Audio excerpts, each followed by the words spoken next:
is a crisp 62 degrees in Tampa, Florida. The sun is shining, and we are ready for a season of Yankee baseball beginning, as always, at George M. Steinbrenner Field in Tampa, Florida. Some of the new Yankees getting instructions as Paul Goldschmidt with the Yankee manager Aaron Boone.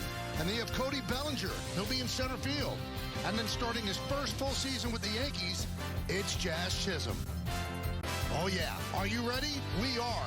It is time for baseball as the Yes Network presents Yankee Spring Training presented by Montefiore Einstein. And today it's the Tampa Bay Rays against the New York Yankees.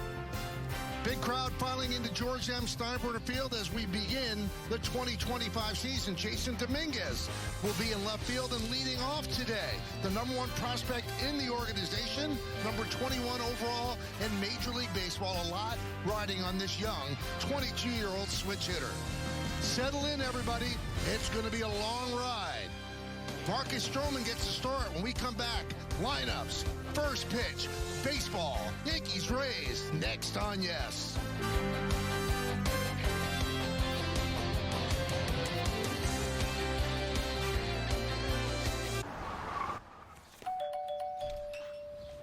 Do your don'ts, the unexpected hotels. Book now and do your don'ts. Be part of the #1 movie in the world. Suit up. What, you mean like right now? Yeah. Captain America: Brave New World must be seen on the biggest screen possible. You want me? Come and get me! Captain America: Brave New World. Rated PG-13.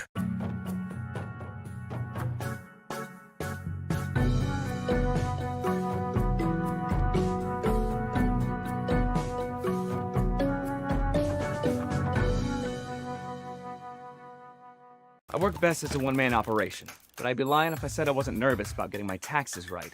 H&R Block lets me save money by doing it myself without missing any available credits and deductions. Feels good to know I'm getting every dollar I deserve. Marcus Lynn Betts, best player on the planet. I love watching Mookie play. On the Hall of Fame highway. It's a blessing to have those expectations. Goodness, and that one is gonna go! Mookie Betts, what a monster! Got some more unfinished business to take care of. Are you kidding me? I try and do the best that I can in anything that I can't control. Nothing on a baseball field that Mookie Betts does not excel at. Mookie Magic!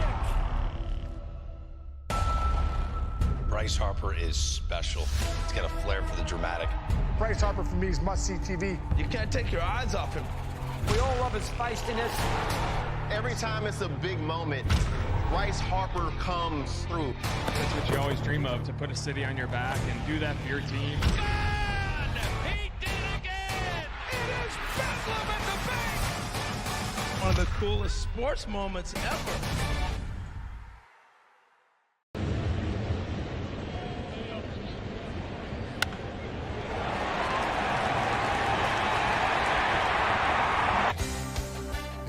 Spring Training on Yes is brought to you in part by Sandals, made of Caribbean. By Popeyes, love that chicken from Popeyes. By the Tunnel to Towers Foundation, help America's heroes, donate $11 a month at T2T.org. And by Hyundai, with a brand new Hyundai, there's joy in every journey. Well, they're decked out in the home white pinstripes for the first game of spring training. The defending American League champion New York Yankees. Always a special feeling the first day of spring training. The Stars, they're there. They might not be in the lineup today. Aaron Judge will play probably around March 1st, same as Austin Wells, and Giancarlo Stanton is working his way back and is hopeful for opening day against Milwaukee at the stadium. A lot of anticipation in the air for the New York Yankees. I am here alongside Jack Curry, Meredith Marakovitz. I'm Michael Kay. And thank you for settling in with us and letting that sunshine seep through your television or however you may be consuming this game, either on Yes or the Gotham Sports Act.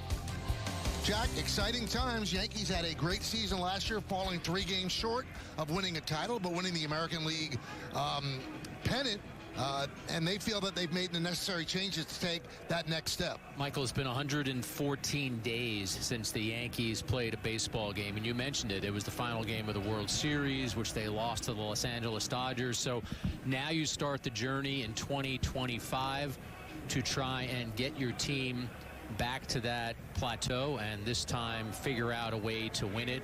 We're taking a look right now at the Yankees assembled in their dugout, and you said it well, Michael. This is a hopeful, optimistic, wonderful time of the year. Everyone looks forward to spring training and looks forward to that first game. And if you listen to the Yankees, as you know, they reported the spring training falling just that short of getting the ultimate goal, probably gives them even more motivation for them to do it this year. And a lot of people say it's tougher to lose a World Series than to not even be in the playoffs, and so the Yankees certainly have that motivation. Yeah, you look at what the Yankees did in the offseason. We're going to talk about those players. Bellinger is one of them. Obviously, Max Fried to the top of the rotation. Paul Goldschmidt is another. Devin Williams at the back of the bullpen. General manager Brian Cashman and manager Aaron Boone have talked about the pivot they made after not being able to sign Juan Soto. They put up $760 million, unable to sign him. So, Michael, they went out and got themselves elite players at closer and starter in Fried and Williams, and above average players, I believe, in Bellinger and Goldschmidt, to try and see if this type of team, more defensive, more athletic, deeper pitching, can do what the 24 team did. Well, you see the Yankees have taken the field. Take a look at the Rays starting lineup, brought to you by Sandals, made of Caribbean. Josh Lowe's in right field. Junior Caminero is the third baseman batting second. Hitting third, the second baseman, Jonathan Aranda. Christopher Morel's in left. Ben Royfred, the former Yankee, will catch. He'll bat fifth. Trey Morgan at first. Xavier Isaac, the DH. Coco Montes, the shortstop, bats eighth. And batting ninth and playing center field is Cameron Misner. Now on the mound for the Yankees is Marcus Stroman. Last year, Marcus, 30 games, 29 starts, 10-9 with a 4.31 ERA. You see the other numbers. And Jack, let's check out the Hyundai pitcher scouting report. Yeah, you talk about Marcus Stroman, and right now he's the sixth man in a five-man rotation. He's on the outside looking in. It's a long spring training. We'll see what develops with Stroman.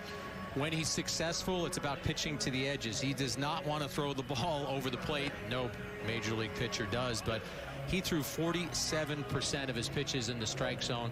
And when he's at his best, Michael, he's a ground ball machine. Since 2016, his 57% ground ball rate, better than any major league pitcher who's thrown 1,000 innings or more. So it's already been an interesting spring training for Marcus Stroman. We'll see what his future holds. Today, he's out there trying to get the Rays out. Rays last year 80 and 82. The Yankees 94 and 68. Here's how the Yankees line up defensively. Dominguez in left, Bellinger in center, and Pablo Reyes is over and right. You've got Peraza, Volpe, Jazz Chisholm Jr. is at second base, and Paul Goldschmidt over at first. Escara behind the plate, catching the veteran right-hander Marcus Stroman. Big crowd on hand at George M. Steinbrenner Field. Lowe is ready. Stroman's ready. And let's do it in Tampa. First pitch is grounded foul, and we are underway in 2025. See the numbers last year for Josh: 241, 10 home runs, 34 runs batted in. Last year, the Rays failed to make the playoffs for the first time since 2018. They have reconfigured their team. They made a lot of trades right before the trade deadline, and they brought in some new people during the offseason, and we'll go over all that as we move along.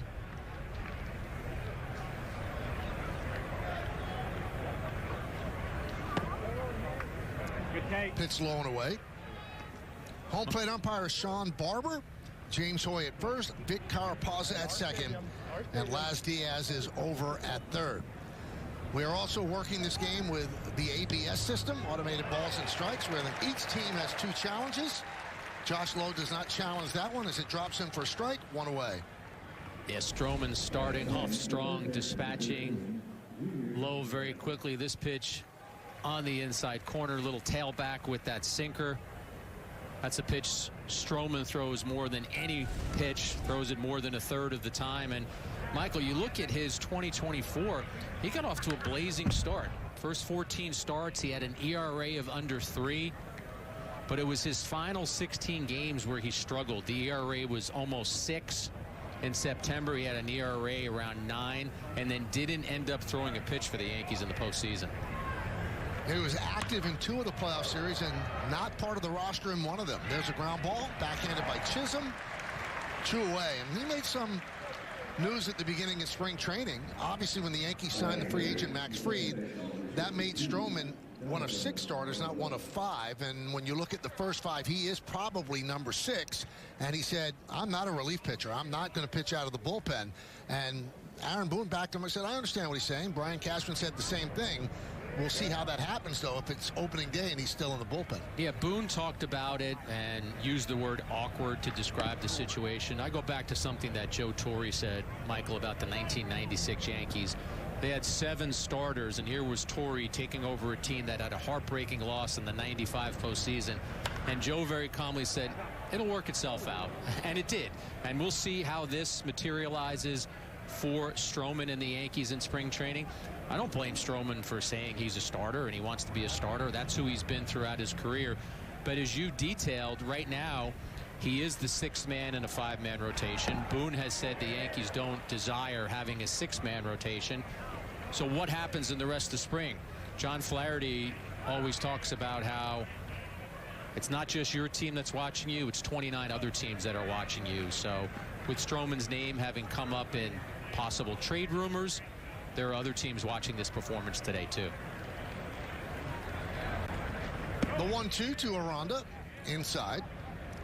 We mentioned the automatic ball strike system. It's with Hawkeye technologies, just like in tennis. It's used for spring training in 13 parks, covering about 60% of the games. One of those parks is George M. Steinbrenner Field. It's a challenge system. Teams get 2 apiece in each game, and they get to keep the challenge if they're right when they do challenge. Lined a base hit to left field for Aranda, so a 2-out single.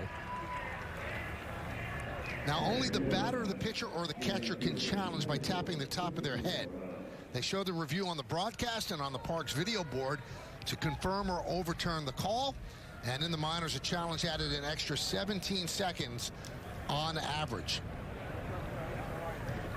I don't know about you, Michael, but I'm eager to see a challenge today. I want to see this enacted. The Yankees used it during their live BP, and Luis Gil actually challenged the call, and you saw it in action, and took, as you said, about 15 seconds. He was wrong. The ball was a ball. Grounded past a diving Volpe into left field. A base hit for Morel. Coming up throwing is Dominguez. He'll fire into third as Aranda stops at second. You know, Jack, there was a great story in The Athletic by our good friend Jason Stark. And he said the last guy you want challenging is a pitcher because they just don't have a real sense of the strike zone. It's got to be the catcher. I read that article as well, Michael, and I would advise anyone who's listening today to read Jason's article because he talked to people who have already used the ABS system, including Morgan Ensberg, who's a AAA manager and former major league player. And you're right, there's a lot of emotion that goes into being on the mound, and you probably think everything is a strike. You want those corners, but the system is calling it. You're not getting any edges. Popped up. Center field. Bellinger is there, puts it away, and a half an inning in the books. No runs, 2 hits, and 2 left. The Yankees coming to bat. What's your name? Sunny days call for Sun Cruiser Vodka Iced Tea. Made with real iced tea and real vodka. Refreshing and goes down smooth. Let the good times cruise with Sun Cruiser. Captain America, symbols unite us, but the threats we face show no signs of slowing down. Come and get me! Captain America, Brave New World, rated PG-13. Well?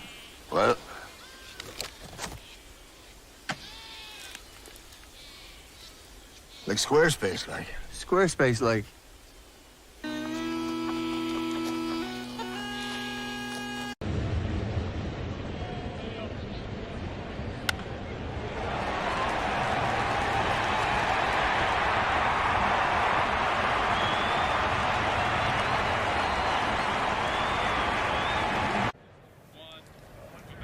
Well, the Tampa Bay Rays don't score in the top of the first inning. Now it's the Yankees' turn against Joey Crable. Let's take a look at the Yankees starting lineup, which is brought to you by Sandals, made of Caribbean. And that young man is going to start it off. Jason Dominguez climbing up the dugout steps in left field, and he's leading off. The center fielder is Cody Bellinger. He came over in a trade from the Cubs. Paul Goldschmidt, a free agent signing. He's at first base, batting third. Cleaning up second baseman Jazz Chisholm Jr. Anthony Volpe at short, bats fifth. J.C. Escara, the catcher, will bat sixth. Batting seventh, playing right field, Pablo Reyes. Oswald Peraza in that third base battle. He's going to bat eighth. And batting ninth, the DH, Everson Pereira. And there you see that Jason Dominguez just turned 22 years old. There is a lot on his plate. Yankees want him to grab that left field job, and he's also one of the people that could be in line to be the leadoff hitter. Joey Crable gets start, and you see what he did in AAA last year with Seattle. 54 games, 5-3, 3.26. And Jack, let's check out the Hyundai pitcher scouting report on the right-hander. 32-year-old. He's a local kid job hunting. Michael, as you said, spent his entire season at the AAA level trying to get a job in that Rays bullpen. Throws a lot of change-ups. That's the pitch he'll throw more than any. He's won 6 major league games. The first MLB win he ever had was against the Yankees. He was a member of the Orioles in 2022. You slipped in a music reference with changes. We all have to have spring training, Michael. You got to get a little Bowie in there. You might hear maybe a little Rebel or some Heroes later, depending on who has the game-winning hit. But love it. How about this? Mark Topkin, who's covered the Rays forever, reached out to him. He said Crable, despite being from a Seminole High School product, which is on the St. Pete side of the Bay, he's never been to Steinbrenner Field. Today, first time he's ever been to Steinbrenner Field. Well, if you're on the Rays this year in their 26-man roster, you're going to see a lot of Steinbrenner Field. They are going to be playing their regular season games at Steinbrenner Field after a hurricane-damaged Tropicana Field, and they're getting their first taste of what's going to be their home ballpark during 2025. Wow. But in spring training, though, it is the Yankees ballpark still. And to hear the Yankees talk about this and to hear Commissioner Rob Manfred talk about it, they give the Yankees a ton of credit that they're being benefactors. They're allowing their neighbors to use their home during the season. And Manfred complimented Hal Steinbrenner and the Yankee organization, and Hal Steinbrenner talked about it today when he held a press conference about the facial hair policy, which I know we will get into. But this is where the Rays will play their home games throughout the season, and they're going to get used to it today because they'll be here 81 more times. 3-2 to Dominguez, and he'll work a walk. So the youngster with a leadoff walk here in the first inning. Now, one thing you have to say about Steinbrenner Field, it just went over a massive renovation over the last 2 years. Other than the fact that it's a 10,000-seat ballpark, Jack, this is a major league facility. The internal workings, the clubhouse, the weight room, everything that a team has to deal with is top flight. It is a major league ballpark. Yeah, Meredith Marakovitz did a great report on one of our Hot Stove shows, giving everyone a tour of all the changes that they made recently. And you're right, Michael. A Class A team is home there during the season, but this is a Class A facility, pun intended. It's a major league facility, and the Rays are going to benefit from that. Swing and a miss by Bellinger. Let's bring in Meredith Marakovitz. Meredith, you've taken a tour of the facility and all the changes they've made. It really is startling how beautiful it is. Michael, it is unbelievable. I've actually walked through it as the construction was going on, and I thought to myself, there is no way they are going to get this done by the start of spring training, but they did, and there is a whole new area where they have a kitchen where they're able to, as you see Cody Bellinger, first single here in the spring. But, Michael, they have a brand new kitchen. They have state-of-the-art facilities when it comes to recovery. They have a cold pool, a warm area that they can go in. You see that's the new media center where Hal Steinbrenner and Brian Cashman were speaking earlier today. And they also have a SwimX, an area in case you need to get your hair cut, Michael. I don't know. I know we're going to talk about that new policy soon. And, of course, the weight room, cages redone a little bit. Those are the pools I was talking about. New area, state-of-the-art for the trainers to work on guys, massage room. rooms, just about everything you can ever think of. Now, the actual clubhouse portion of it, where the lockers are, was redone last year, but the rest of it was added on. And they also have a relaxation area outside. They have some turf out there to do agility drills as well. So when you guys, if you guys get down here, you're going to have to take a look because it is unbelievable. And the Rays are in the visitors clubhouse that got a little bit of a renovation as well today. They, as you mentioned, will move over to the home side for the duration of the season. So that means when the Yankees are in town playing the Rays, they're going to be in the visitors clubhouse using that facility. And the humidor has made it from Tropicana Field. That is in between the two clubhouses. Every Major League Baseball stadium has to have a humidor for the balls, guys. 0-2 count on Goldschmidt. Runners on first and third for the Yankees here in the first inning. Goldschmidt signed with the Yankees as a free agent. The Yankees' first base situation the last couple of years has been really below Major League average in terms of production. And Goldschmidt got off to a bad start last year, Jack, but in the second half he really turned it on, and he's hoping that that's the Goldschmidt you're going to see all year. When he signed with the Yankees and did a Zoom press conference, Michael, he talked about exactly what you just talked about, and we see he's 0-2, now 1-2 right here. He said too often last year he found himself allowing the pitcher to dictate the count, dictate the pace of the at-bat. Previously in his career, he's been a terrific two-strike hitter. He's been someone who dictated what had happened, and he said that was something that he was going to try and be a lot better at this season. Goldschmidt skies one to left field and deep, going back Morel. It's over his head and up against the wall. 1 run scores. Bellinger will stop at third. Now you'll see Goldschmidt is heading toward third. Coming home is Bellinger. And the Yankees have a 2-0 lead just like that. So a nice beginning to Paul Goldschmidt's Yankee career.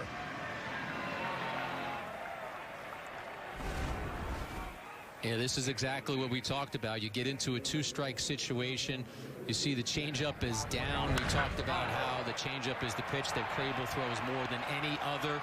And Goldschmidt drives it right off the base of the wall. One bounce off the wall. And the Rays end up gifting the Yankees a run here on a ball that gets loose on the throw home. So Dominguez scores. Bellinger scores on the error. And we see Morel just unable to get back to the fence. But it's one at-bat, but that's who Goldschmidt needs to be for the Yankees. They look at him as someone who, as you said, Michael, their production at first base was near the bottom of the major leagues for the last year or so. They hope that Goldschmidt can change that. Across his last 60 games last year, he had an OPS of over 800. Now, if you're keeping score at home, please stop. It's the first spring training game, but that is a double, an RBI, and the E4 allows Bellinger to score and allows Goldschmidt to move to third. 2-0 count on Chisholm. Popped up.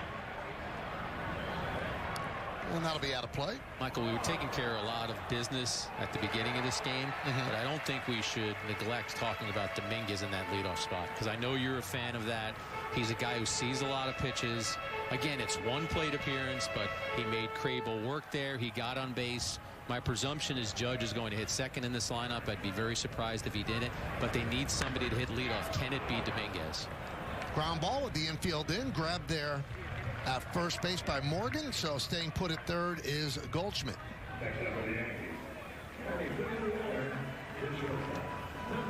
So here's Anthony Volpe coming up. Again, the infield remains in. It'll be interesting to see where Volpe bats this year in the lineup. There's thought maybe leadoff spot could be an issue where they could put him there in certain games. But what the Yankees want to see is the Volpe they saw in the postseason. He was a different player in the World Series and the series before that. Yeah, when you're a young player, Michael, and you have those kind of moments in the postseason, I have to imagine when you come back, that's all you're thinking about, that on the brightest stage, you were able to succeed. You've got a Grand Slam homer in the World Series on your resume right now. So I think the Yankees expect more from Volpe. Grounded to third. Caminero fields across the diamond. Again, Goldschmidt holds. He did have some opportunities in the leadoff spot last year, as you talked about. But, Michael, I go back to something Tim Naring, one of Brian Cashman's top lieutenants, told us at the winter meetings. He said if you look at some of the Yankee players, Volpe, Wells, Dominguez. Your expectation is they should improve. You should see more out of them this year. A full season of Jazz Chisholm. So as the Yankees are trying to make sure they have a similar offense to last year, those are some of the areas you can turn for improvement. Here's J.C. Escarra, one of the great stories. Looked like he was out of baseball a couple of times, independent ball. Last year in AA and AAA, you could see the offensive numbers there, and he's very good defensively. Remember, the Yankees traded Jose Trevino to the Reds during the offseason, so that backup catcher position behind Austin Wells is very much open and willing to be grabbed by anybody, and Escarra could be the guy. 29 years old from Hialeah, Florida. He actually competed against Nestor Cortez in high school baseball. I asked Nestor last spring, what do you remember about Escarra? And he said, he can hit. He could always hit. And now the defensive side is catching up, Michael, and he's a very interesting candidate for that backup catcher spot. He pops it up to Caminero in foul territory, and that'll do it. But the Yankees get 2 runs, 2 hits, 1 error, and 1 man left.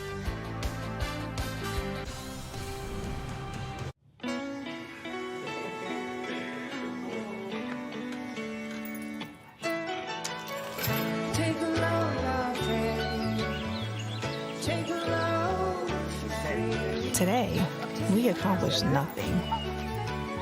I mean it, not a thing. And it was kinda everything. Life's a trip. Make the most of it at Best Western.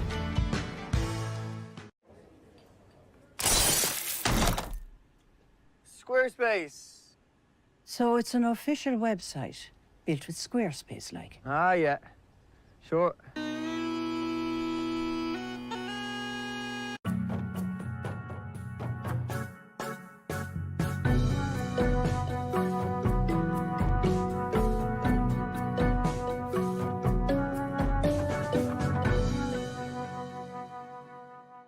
I work best as a one-man operation, but I'd be lying if I said I wasn't nervous about getting my taxes right. H&R Block lets me save money by doing it myself without missing any available credits and deductions. Feels good to know I'm getting every dollar I deserve. Captain America, symbols unite us, but the threats we face show no signs of slowing down. Come and get me! Captain America: Brave New World, rated PG-13.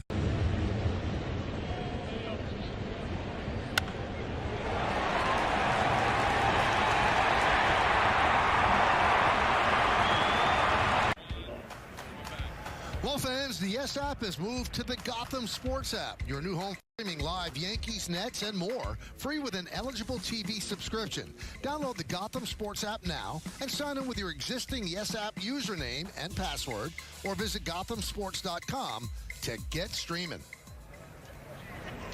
All right, Will Warren, the new Yankee pitcher, as Marcus Stroman goes 1. Trey Morgan will lead off. The Ford scoreboard, it's 2-0 Yankees. That E4 that was charged in the bottom of the first has been changed to an E6. See what Warren's numbers last year with the Yankees: 6 games, 5 starts.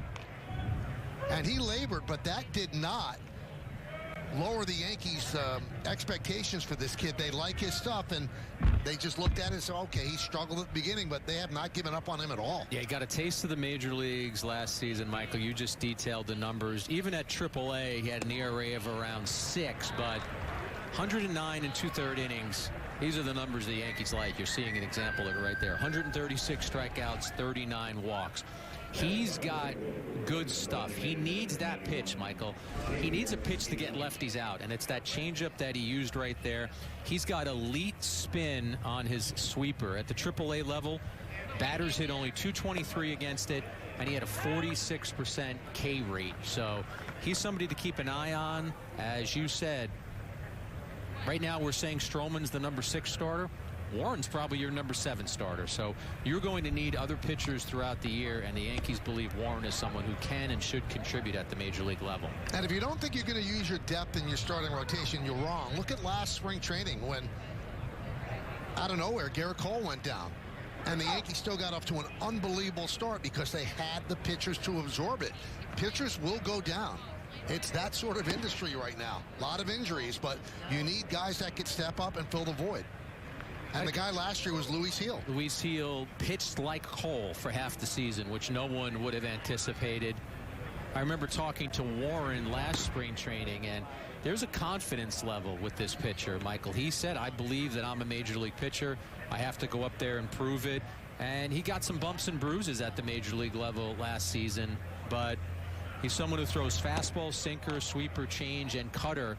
And again, the Yankees like his pitches. They especially like the spin on some of his pitches. Well, last year, let's just look at last year. Major league teams used an average of 12.9 starting pitchers for the season. And they averaged 38.6 starts by pitchers who weren't in their top 5. So that's almost a quarter of the games that were started by depth guys. Speaking of depth, that one dives down as Isaac goes down on strikes. So this is very important right here, what we're seeing. One of the things in the scouting report on Warren is what is he going to use to get lefties out. We've now seen him dispatch 2 lefties with a devilish changeup. This is his first outing, and his changeup looks mid-season ready. Montez pops it up, backing up the veteran Goldschmidt. And he battles the Florida sky to make the out. 1-2-3 inning for Warren and the Yankees. It's 2-0 Bombers. We could tell you what it's capable.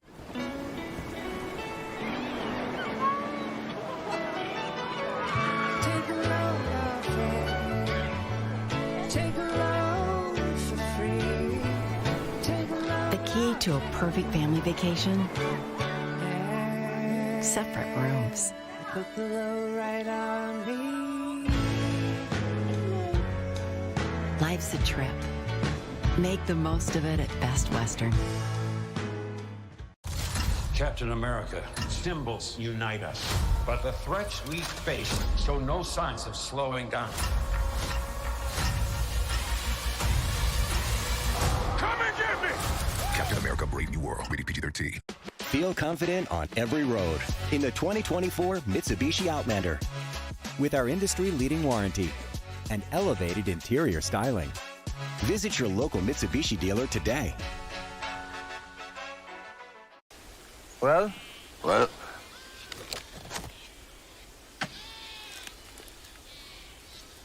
Like Squarespace, like. Squarespace, like.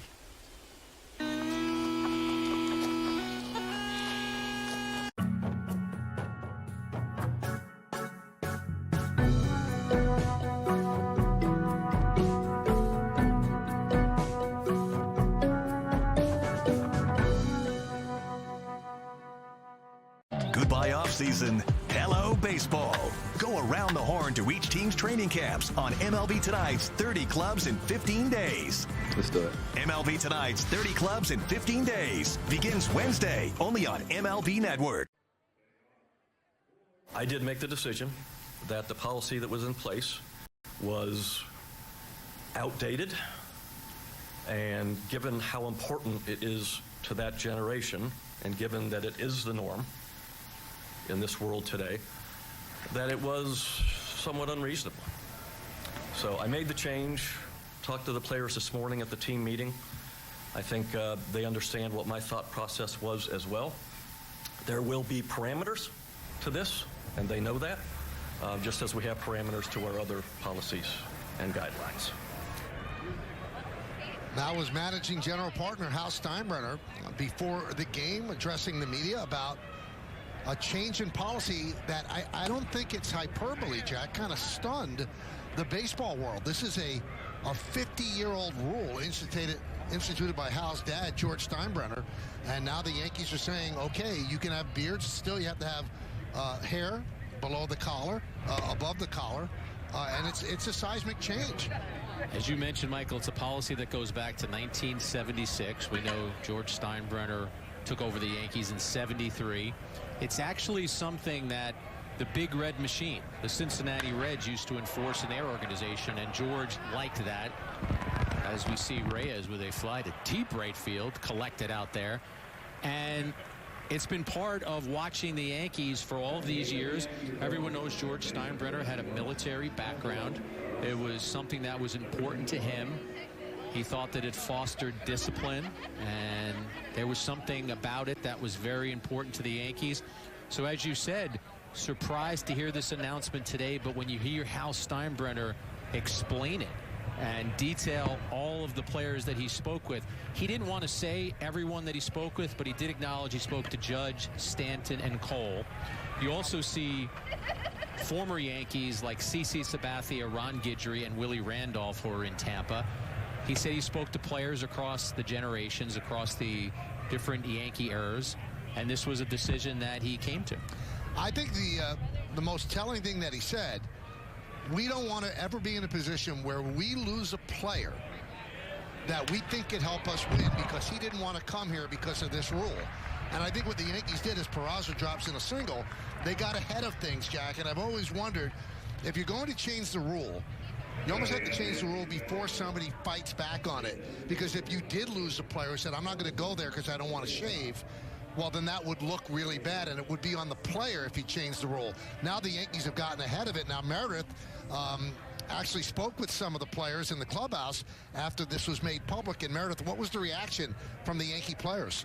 Well, Michael, first I want to go back to George Steinbrenner. Both of you guys mentioned him. Hal was asked what his father would think about the changing of this rule, and he said, first and foremost, winning was the most important thing to my father. Something like this, if it detracted them, like you mentioned, from getting a player, perhaps he'd be a lot more open to the change than people would think. And in speaking to Garrett Cole, he said this just shows that Hal is adaptable. He's willing to listen to feedback to not only guys on the team, in the front office, but all throughout the league. Now, when Garrett Cole was asked about those parameters that you heard Hal kind of mentioning there and not getting into great detail, he said Brian Cashman basically told us we can't look like the guys from Duck Dynasty. That's all I know right now.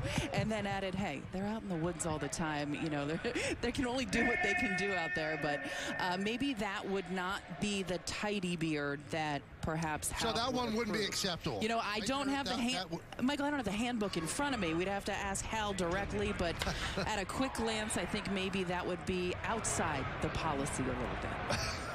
Now, Austin Wells was asked about it as well, and he said he's a guy that shaves like 5 to 6 times a week, so maybe it'll cut down on the shaving, but right now he likes his look. No thought of changing right now, but it had been part of the conversation over the years amongst Yankees players. They never really thought it was a rule that's going to change, and he said by his estimation, maybe 3 or 4 guys would maybe grow a beard, but we'll see as this season goes on.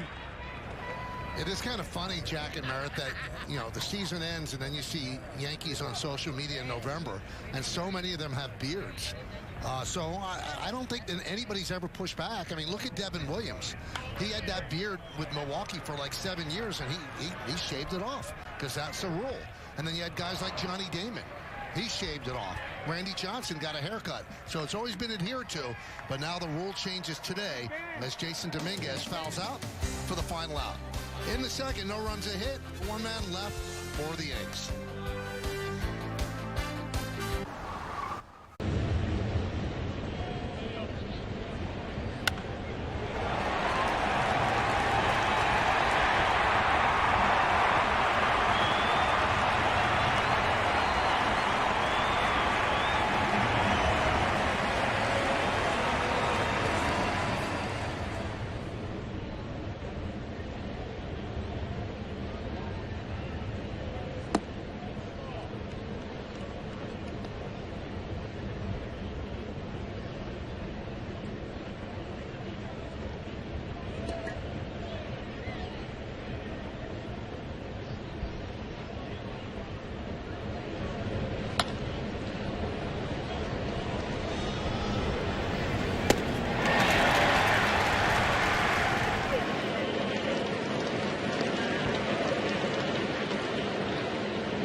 Well, suit up this season at MLBshop.com. Check out the largest selection of authentic jerseys, caps, hoodies, T-shirts, and more.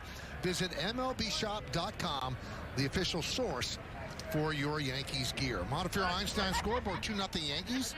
Cameron Misner leads off. Will Warren got through that first inning so quickly, they let him come out for a second inning. He pitched 1, 2, 3 and looked very sharp.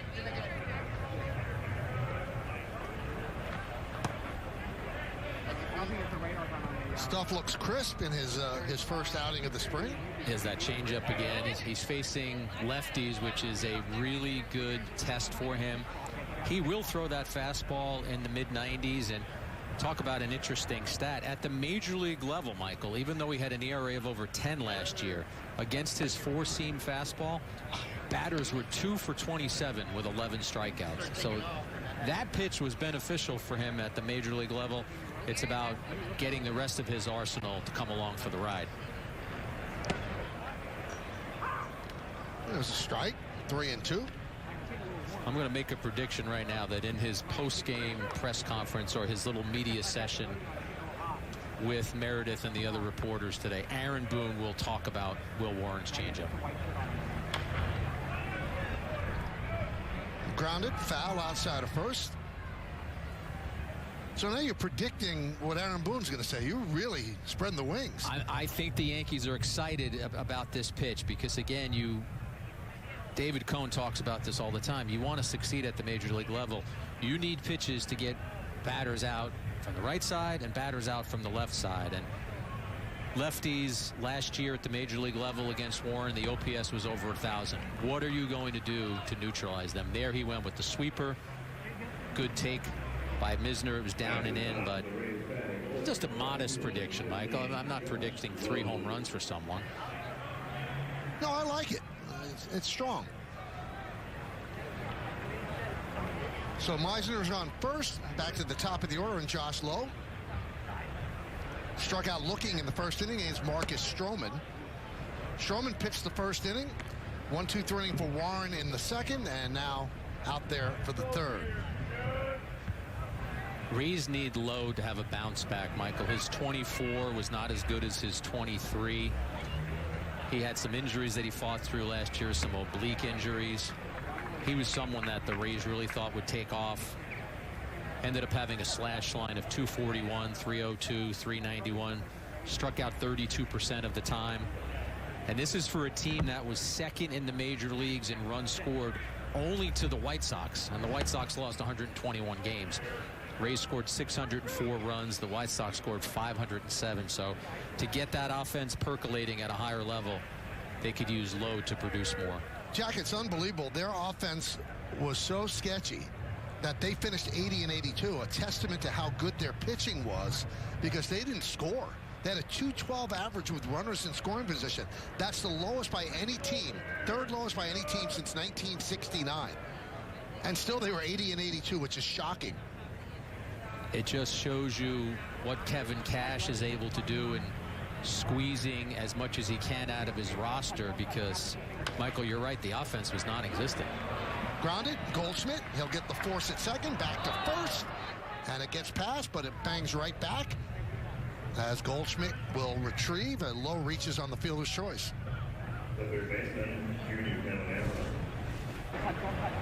Goldschmidt, of course, the owner of multiple Gold Gloves, and what you like about this is how he took his time. And you see Volpe on the return throw to first base. He ends up bouncing it. Not sure, even if the throw was true, if he's getting low, and he wouldn't have. That might have been one that he could have put in his pocket, as we see Lowe was already well past the bag. So Lowe on first. That brings up Junior Caminero.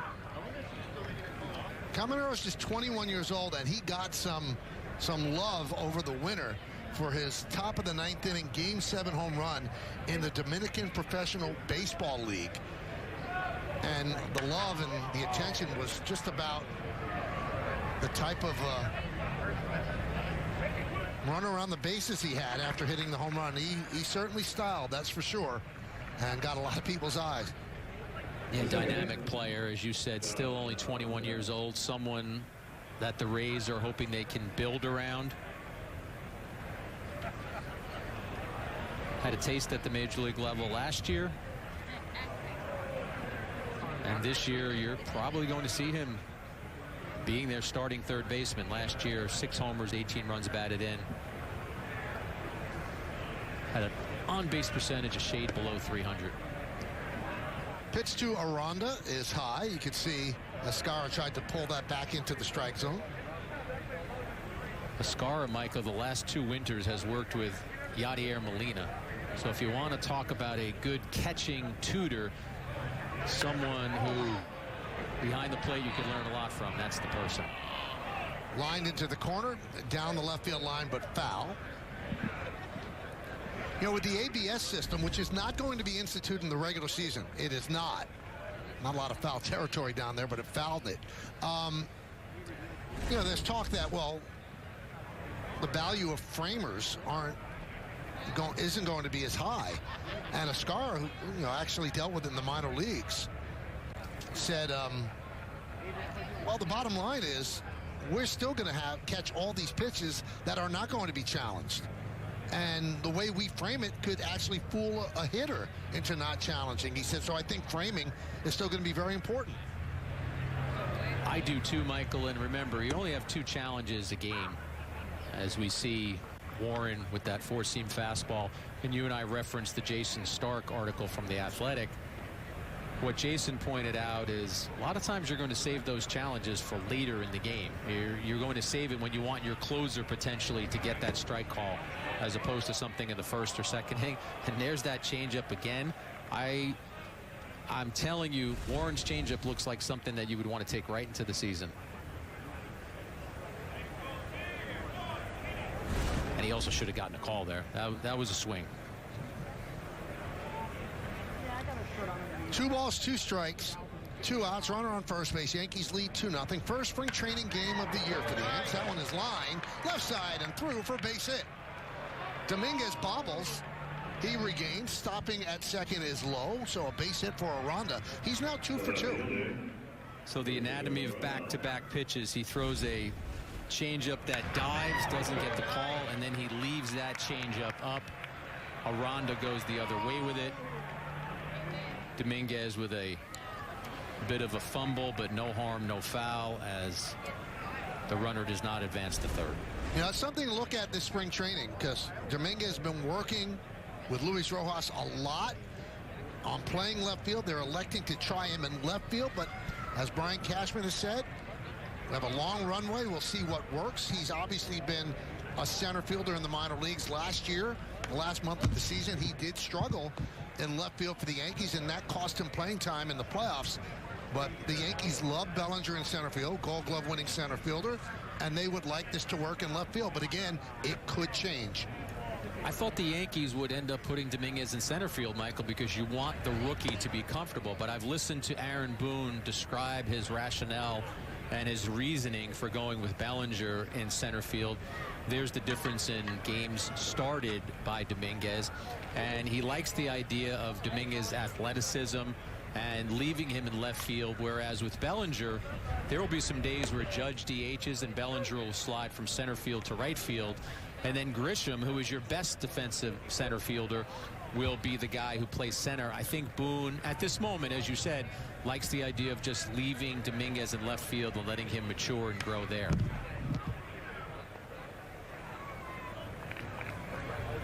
I think that's the key, because they don't want to move Dominguez around. So if he started in center and all of a sudden Grisham, who's a top flight center fielder, he plays that day, you'd have to move Dominguez over a corner outfield spot. They don't want to do that. They want him to stay in one place. And Bellinger said he's willing to play anywhere.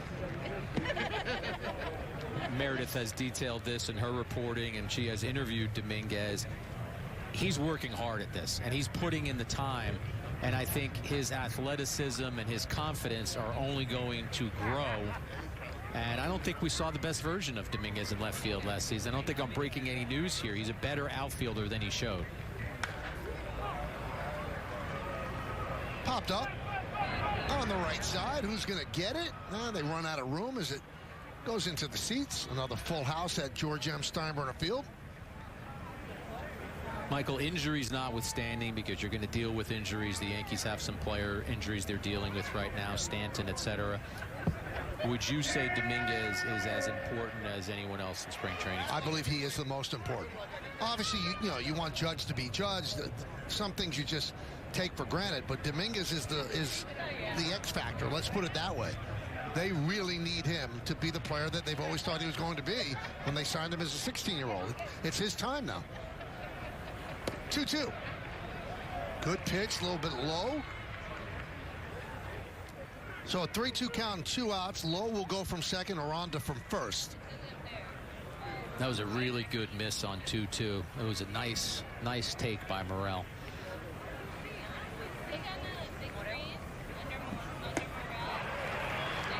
Swing and a miss, got him on a 95-mile-an-hour fastball. 2 shutout innings for Will Warren as the Rays leave 2. We'll go to the bottom of the 3rd.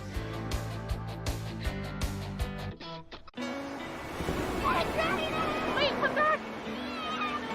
Wait, come back, I need more help. Take a load off him. Take a load for free. Today we went to the beach, and it was totally worth it. Life's a trip. Make the most of it at Best Western. Feel confident on every road in the 2024 Mitsubishi Outlander. With our industry-leading warranty and elevated interior styling. Visit your local Mitsubishi dealer today. Be part of the #1 movie in the world. Suit up. What, you mean like right now? Yeah. Captain America Brave New World must be seen on the biggest screen possible. You want me? Come and get me! Captain America Brave New World. Rated PG-13. Well?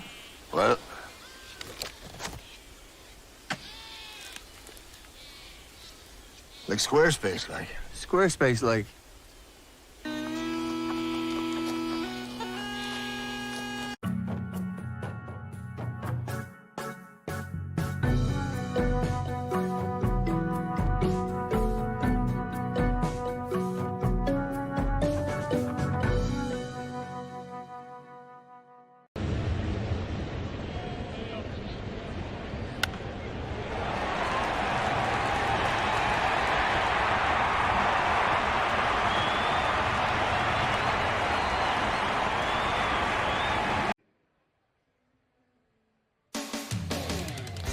Welcome back to Yankee Spring Training, presented by your local Ford stores. Dominate the field with the legendary Ford Bronco, official SUV of the Yankees. That looks nice.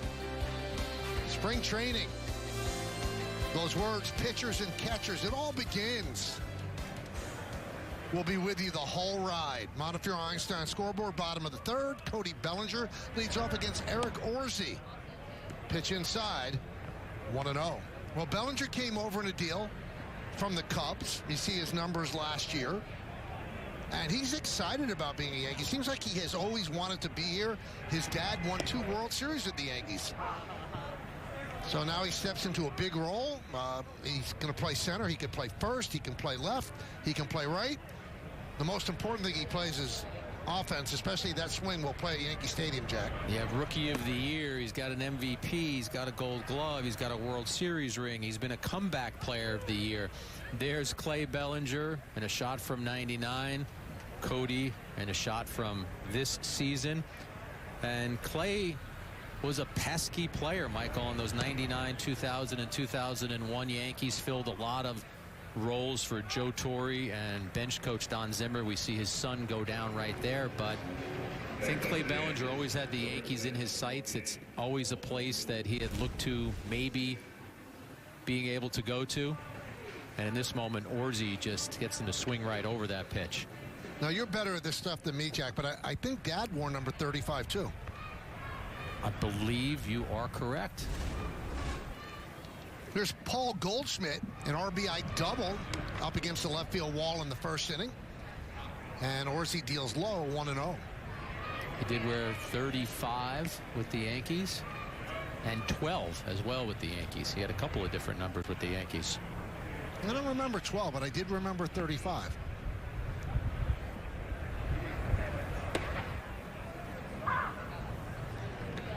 Recap last year for the Yankees, they were 49-21 through June 12th. Just got off to an unbelievable start. Remember, that's without Garrett Cole. Then they really struggled over the next 35 games, 11-24. Finished up at 34-23 to have the best record in the American League. They won the AL East by 3 games over Baltimore. They rang up their 32nd straight winning season since 1993. The American League record is 39, also held by the Yankees, 26-1964. And the Yankees grabbed their first American League pennant since 2009. They beat Kansas City in 4 games in the ALDS, beat Cleveland in 5 in the ALCS, lost to the Dodgers in 5 in the World Series. Swing and a miss as Goldschmidt goes down on strikes. And their 94-68 record was the 3rd best in baseball. Only the Dodgers and the Phillies had a better record. 41st American League pennant, the most all-time. What a year for Aaron Judge, who wins the MVP for the 2nd time, the other time in 2002. And Luis Gil, who stepped into the rotation because of the injury to Garrett Cole, won the American League Rookie of the Year. Swing and a miss by Chisholm. Chisholm came to the Yankees in a before the deadline deal and certainly contributed. You see his overall numbers, and played 3rd base for the first time in his career, and actually played very well. But the Yankees think he's going to be better at 2nd base. So he's more comfortable there. You know, with the Marlins, he played 2nd, he played center. Agreeably moved to 3rd when he came over to the Yanks, and did a good job. Yeah, 11 homers, 18 stolen bases in 46 games for the Yankees. If he could have that kind of production throughout the course of an entire season, obviously he'd be putting up really big numbers. You see where he's played by position in his career, and you're right, Michael. 3rd base was an adjustment for him, but he talked about having been on that side of the infield playing shortstop. I thought he handled it very well. He'll be at 2nd base this season as the Yankees try and figure out their 3rd base situation. But Chisholm was a dynamic player and a really good addition for the Yankees offensively last year.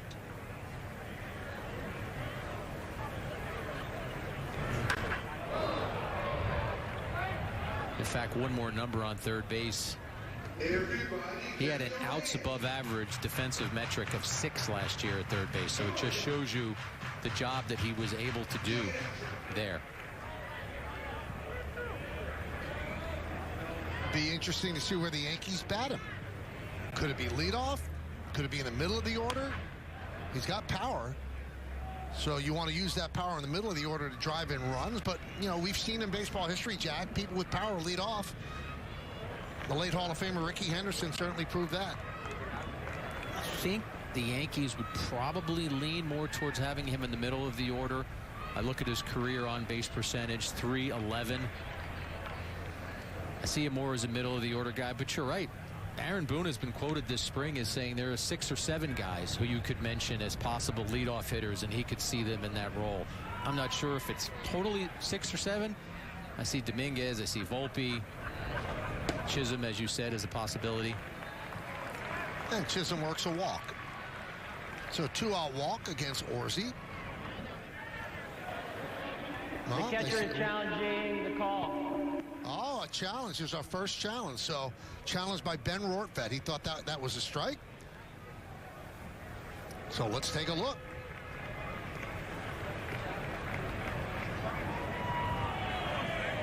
And Rortvedt's wrong. So I should have said this before it came through, but I wanted to say I'm surprised that Rortvedt was challenging that. That pitch definitely looked up in the zone. We're going to take one more look at it. Yeah, that's not a strike. Now, this is also new for the catchers. They have to know what the strike zone, and Kevin Cass laughing. That was an odd challenge. Now, they lose the challenge, so each team gets 2. If you challenge correctly, you retain that challenge. But now the Rays have 1 left, and I think it's going to be different in the regular season. I think you're going to see teams save it for the end for really important at-bats. I have a question for you, Michael. Is Rortvedt doing this to just be able to test it out? You noticed he tried to frame that. He tried to pull that down. Is he trying to just get his own experience with the system, and he found out rather vividly there that you're not stealing a strike. It certainly could be the case. It's all new to everybody, except for guys that have been playing in the minors the last couple of years.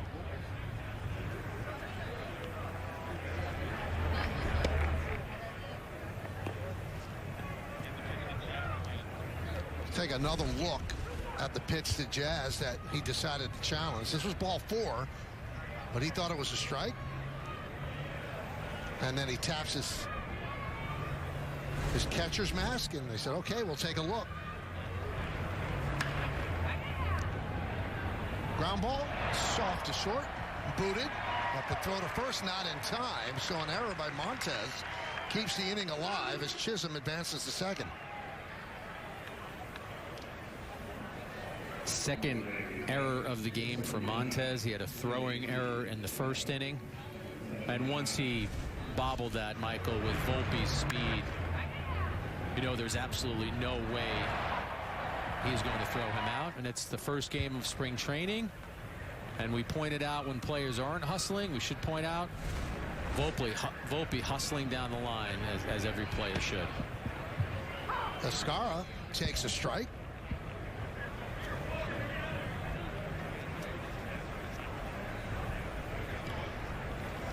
Bottom of the third inning, Yankees lead 2-0. First spring training game of the year for both of these teams.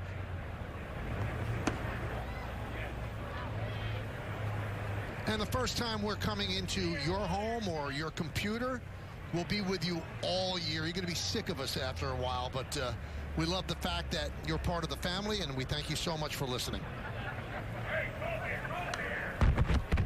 Michael, Escara played winter ball in the Dominican this past offseason, hit .363 and won the batting title. He also led the league with a .467 on base percentage and an OPS of over 1,000. So this is someone who came to spring training ready to try and win a job. 29 years old, has yet to play in the major leagues. 5 minor league season, independent leagues, Mexican League, winter ball. I would describe someone of that ilk as being very hungry to get to the major leagues. And we mentioned earlier the backup catcher spot. It's there. The Yankees are so good at developing catchers. They've traded so many of them over the last couple of years, but their catching instructors are so highly thought of and do such a great job on the major league level with Tanner Swanson, and you know that's just with framing and things like that. And obviously they're working on the hitting as well with Escara, who's done a good job offensively. So catching does not seem to be a problem. You know, if you remember last year, when everyone was worried about Austin Wells, well, he can hit, but he's not up to snuff as a catcher. He proved everybody wrong. Yeah, he was one of the best pitch framers in the major leagues. As you mentioned, the Yankees coaching staff working with him on perfecting that skill.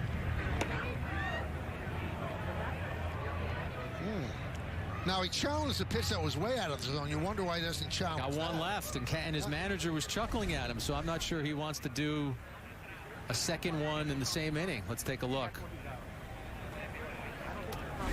I think that's closer, but I think that was a ball as well. Runners will go, 3-2, and it's popped up foul.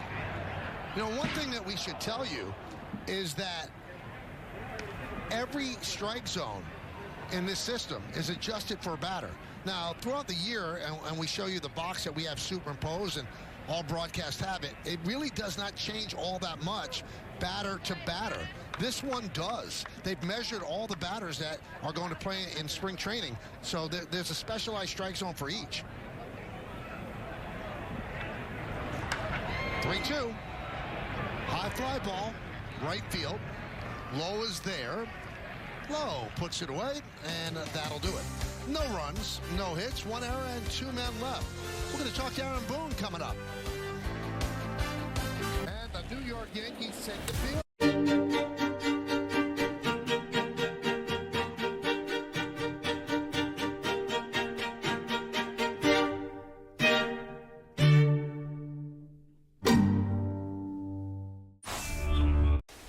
Well?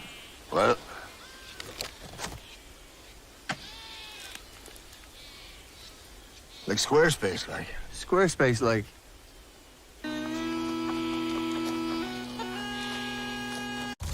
Captain America, symbols unite us. But the threats we face show no signs of slowing down. Come and get me! Captain America: Brave New World. Rated PG-13.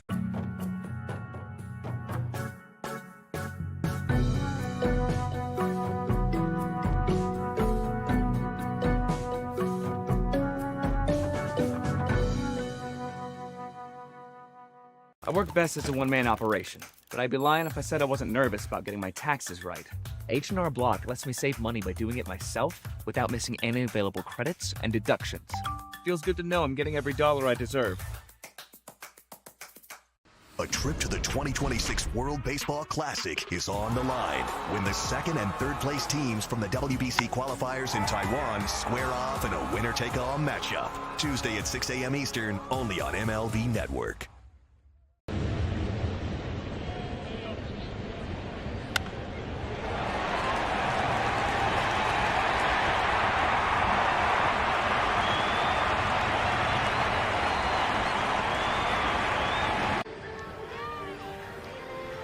Welcome back to Yankee Baseball. Top of the fourth inning. Yankees lead 0-0 on the Tri-State Cadillac scoreboard. First spring training game of the year. And top of the fourth inning, we get a chance to talk to the manager of the New York Yankees, Aaron Boone. And Aaron, first off, we have to congratulate you on the 2-year contract extension that you just signed. So you're becoming part of the furniture. You've been here for a while. Part of the furniture, right. Thank you.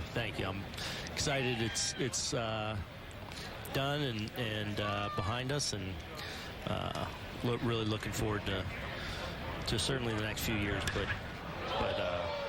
this season especially. Brubaker in and Rortvedt skies out to Bellinger in center. Now, Aaron, the big news today was Hal Steinbrenner announced before the game that the Yankees are going to allow people to grow beards. Now, Brian Cashman said not exactly Duck Dynasty. They're going to want them trimmed and everything. What do you think that means? And do you think it's important for the players? Yeah, look, I think it was, not something done lightly, or certainly something Hal and family have, put a lot of consideration into and thought in really over the last few years, and then just turned it up even more over the last few weeks, and really talking to former Yankees, current Yankees, people in the industry, people out of the industry, and it just felt like the right time for this to happen. And I think overall it's going to be a really good thing. It'll probably be a little weird for a lot of us that have had this policy for a long time, but so I don't know how it's going to look for a lot of guys that you would think, oh, here comes the beard. Not necessarily, but I think it was time. I think the due diligence and the consideration that Hal put into this was significant, and I think today is the right time to do this. Aaron, the facial hair policy adjustment was the headline before the game, but one of the headlines for me so far in this game, Will Warren's changeup. What did you think about Warren's changeup and the way he comported himself on the mound? Yeah, really good. He's, I've compared Will, not so much the same style or whatever, but with Clarke Schmidt. Clarke Schmidt from a few years ago. I feel like Will has so much ability, so many weapons out there, a great arsenal to get hitters out with, to attack with.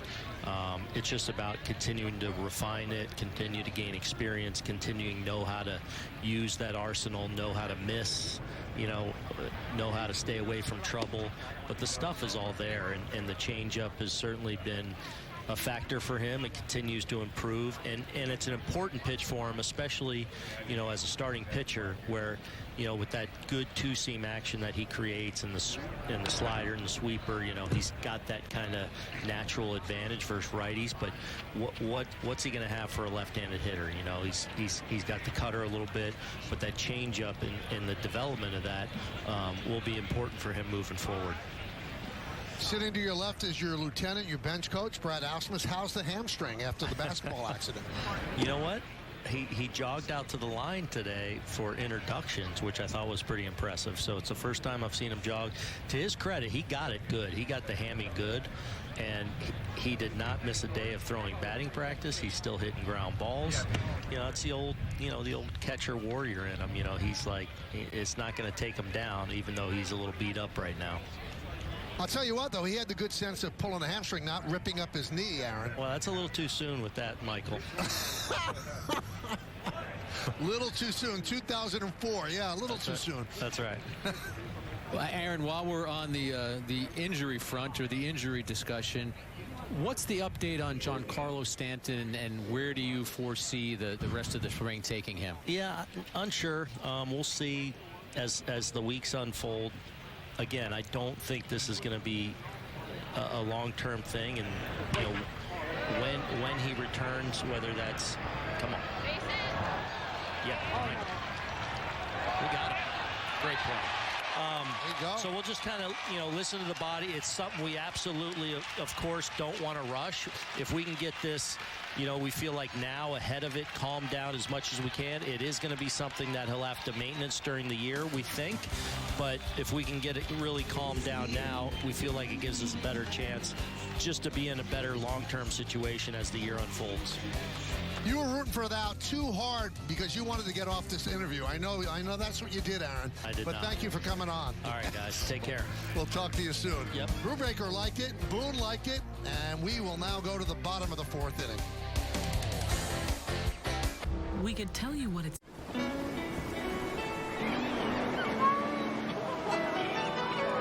Take a load off it. Take a load for free. Take a load. The key to a perfect family vacation? Separate rooms. Put the load right on me. Life's a trip. Make the most of it at Best Western. Captain America, symbols unite us. But the threats we face show no signs of slowing down. Come and get me! Captain America: Brave New World, rated PG-13.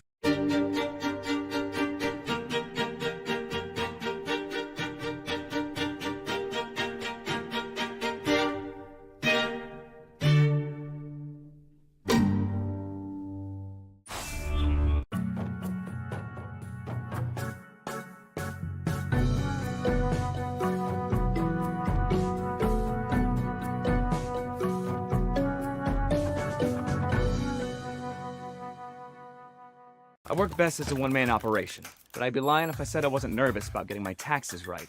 H&R Block lets me save money by doing it myself without missing any available credits and deductions. Feels good to know I'm getting every dollar I deserve. Well, tickets for all 2025 Yankees home games are on sale at Yankees.com. This season's home schedule includes some great promotional giveaways and is highlighted by interleague games against the Giants, Cubs, and the Phillies, as well as the annual Subway Series games against the Mets. For more information and get your 2025 Yankees tickets, visit Yankees.com today. Cadillac scoreboard, it's 2-0 Yankees over the Rays.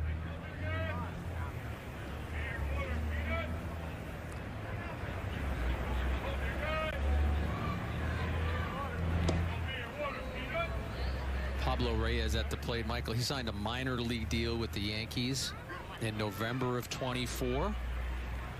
Actually saw major league time with the Red Sox last year, 21 games, and 1 game with the Mets. But he also was around during the Mets postseason. And if you looked very closely, he was part of some of those clubhouse celebrations. So he had 1 game under his belt, but he got to taste some of the champagne. He's had 6 major league seasons. Pirates, Brewers, Red Sox, and Mets. Spent most of last year at AAA with the Mets, where he actually put up some good numbers, 864 OPS.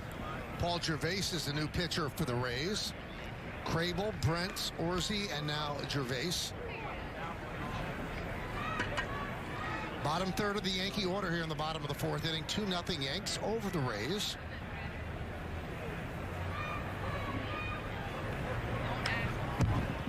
I mean, you see a flurry of moves in the offseason. Player X signed to a minor league deal. Player Y signed to a minor league deal. Michael, it's about depth. Reyes is a guy who will probably end up at AAA, veteran utility man, who will just give the Yankees depth if they happen to encounter some injuries. He has major league experience. He's played a bunch of different positions. In fact, the only position he hasn't played in the major leagues is catcher. So he's somebody who, because of his versatility, that's added value. Count 3-2. Gervais, you can see, strikes out a lot of people at AA last year. 77 strikeouts in under 50 innings. And the Rays certainly, they develop pitching. We told you last year the offense wasn't there. They finished 2 games under 500 because their pitching was very stout. That's ball 4, so Reyes works the leadoff walk here in the 4th.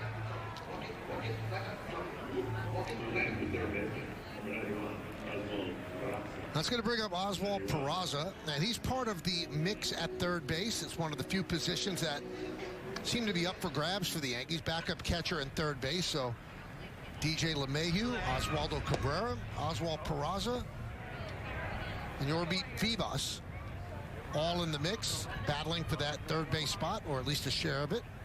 An important factor for Peraza individually, Michael, he's out of minor league options. He was actually granted a bonus 4th option last year. Good news for the Yankees, not great news when you're the player. So the Yankees have to make a decision on him, because as we see Reyes trying to steal a bag, and he's going to get it.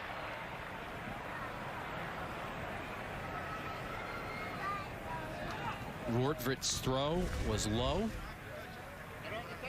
Take one more look at it. Reyes got a good jump.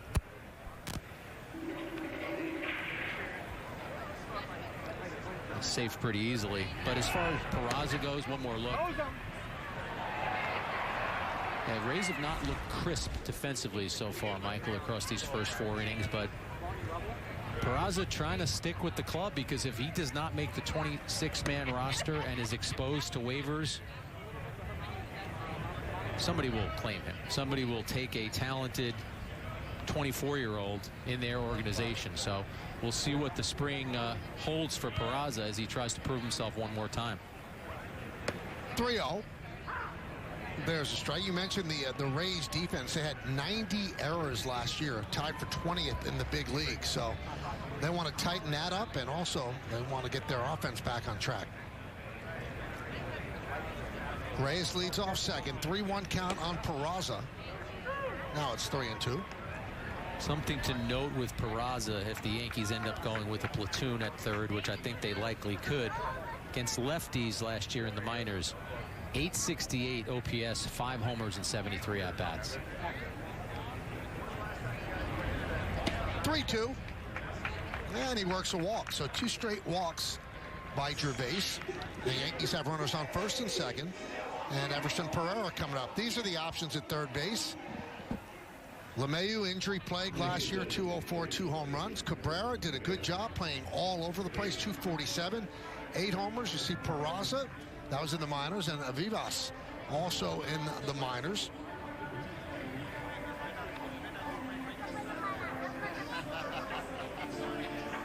And we talked about this on our hot stove shows, Michael. You need to have a starting third baseman on March 27th. So if you're the Yankees, you have this competition at third right now. We showed you the players right there. Cabrera is someone who has mostly been a utility guy. DJ LeMahieu trying to prove himself. The last 2 years have been forgettable seasons for him. So as a very proud and accomplished player comes to spring training, he's trying to say to the Yankees, wait a second, I'm not the guy who barely hit above 200 and barely had an OPS of over 500 last year, but it's a competition. We also told you on our hot stove shows the players that the Yankees would not be pursuing. We said that Bregman was not somebody they would pursue in free agency, and they didn't. We said that a trade for Arenado was not going to happen, and that continues to be the case today.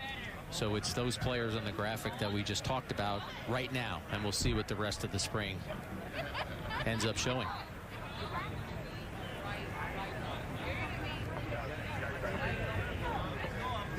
Herrera's at the plate, 0-2. Yankees have always liked him. He was highly thought of, but injuries have kind of derailed him. Not really in the mix for an outfield spot, but we always say this, somebody's always watching. Really rough and tough luck for him last year, Michael. First 40 games at AAA, 10 homers, 8 doubles. Then in May 19th ends up with an injury. He had to get UCL surgery. He had the internal brace procedure, not the full-blown Tommy John, but that strong start that he had at AAA went by the wayside as he had to recover. 2 men on, 2-2 count. Nobody out here in the bottom of the 4th. And there's one way outside, 3-2. But he's got plus power, and he's listed amongst the Yankees' top prospects. The Athletic has him number 5. Fangraphs has him 21st. Baseball America has him 25th. And he works a walk. How about Gervais? He walks the bases loaded.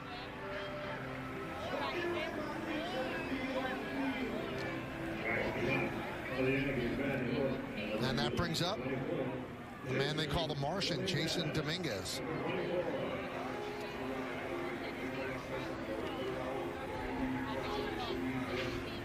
$18 games at the big league level last year. He's 0 for 1 with a walk and a run scored today.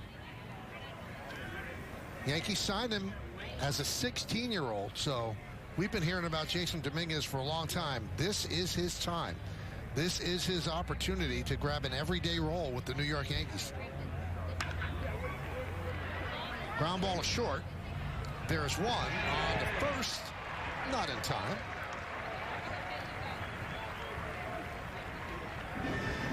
So scoring is Reyes, an RBI for Dominguez, and the Yankees lead 3-0.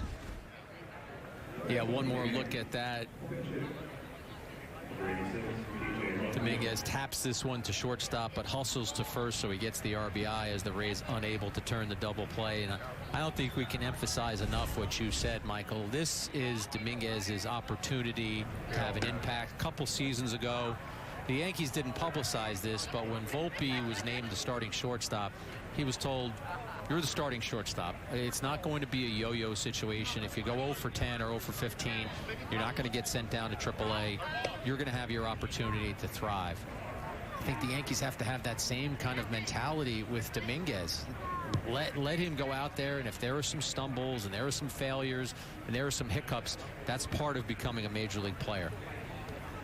1-1 on Bellinger. No, it's not Bellinger. This is T.J. Rumfield, pinch hitting for Bellinger.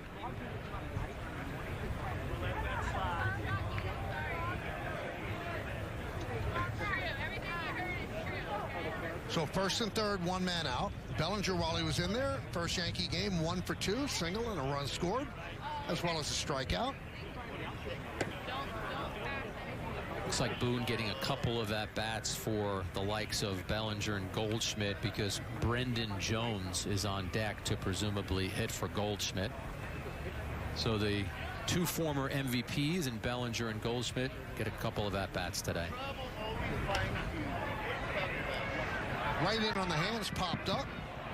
Caminero watches it fall. So Rumfield will get another at-bat. We should point out, Michael, the Yankees have 4 former MVPs on their roster. Obviously, Judge has won 2. Stanton, Goldschmidt, and Bellinger. They're the 7th team in Major League history to have 4 MVPs on their roster.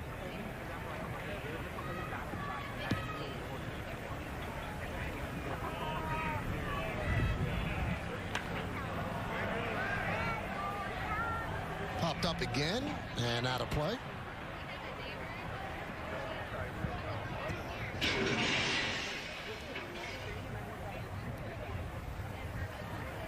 Sun splash day in Tampa, Florida.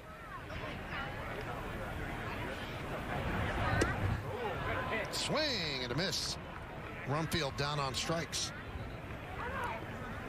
And that'll bring up Brendan Jones to pinch hit for Goldschmidt. Yeah, Gervais, who has had a tough time finding the strike zone, with a really good pitch under the hands of Rumfield. Well, that's going to be the last pitch that Gervais throws. They go to the bullpen with Brendan Jones pinch hitting for Goldschmidt. Stay right here.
It's a beautiful day in Tampa. You see the boats. That's how Meredith got to the ballpark today, as Trevor Martin takes over and pitches to Brendan Jones. Trevor Martin pitched at Oklahoma State, and the head coach at Oklahoma State, Josh Holliday, and that's Matt Holliday's brother and the uncle of Jackson Holliday. High A and double A for Martin last year.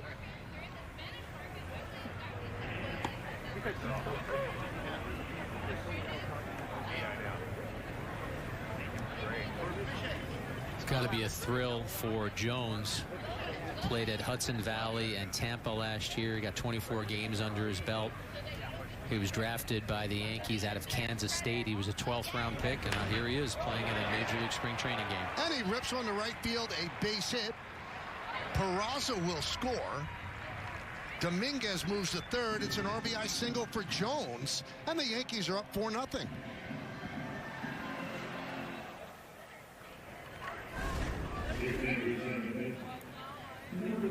Just as we said, he gets a fastball and does what a good professional hitter should do with that fastball. Lines it right into right field.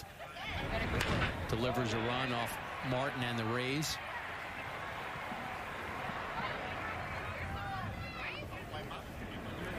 He's pumped up. Why not? Here's Jazz Chisholm Jr. And the pitch is a strike from Martin. Chisholm's 0 for 1 with a walk so far today. Jones can run. 18 for 18 in stolen bases in the Yankee organization last year. Good. And there he goes. Stolen base.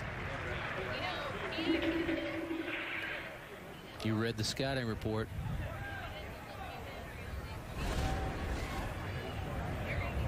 I mean, Mart doesn't even look at him. He got a great jump.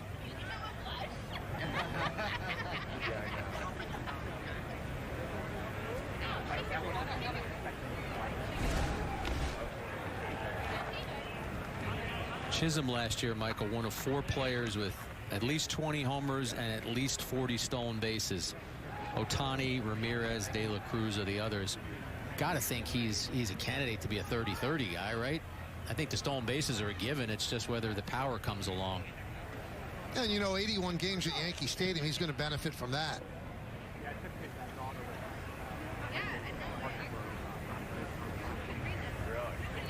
Second and third, 2 outs. 1-2 count on Chisholm. Martin deals. Scoop foul. So I'm going to quiz you. Only 2 Yankees in history were 30-30 guys. One of these guys I know you covered. One you watched when you were little Michael Kay in the Bronx. You got some guesses? One really broke my heart because he got traded for Bobby Mercer. So I'd say Bobby Bonds and Soriano. Oh, wow. Nice, You're right? hot. That was not only correct, but you got it in the time it takes to answer a Jeopardy question. I'm impressed.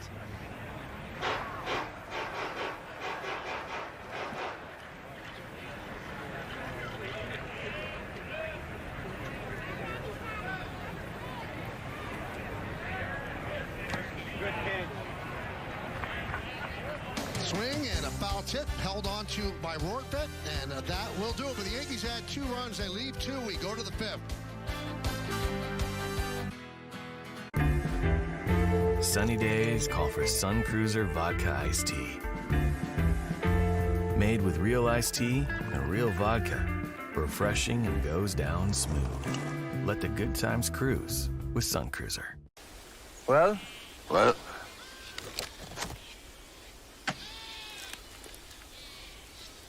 Like Squarespace, like. Squarespace, like.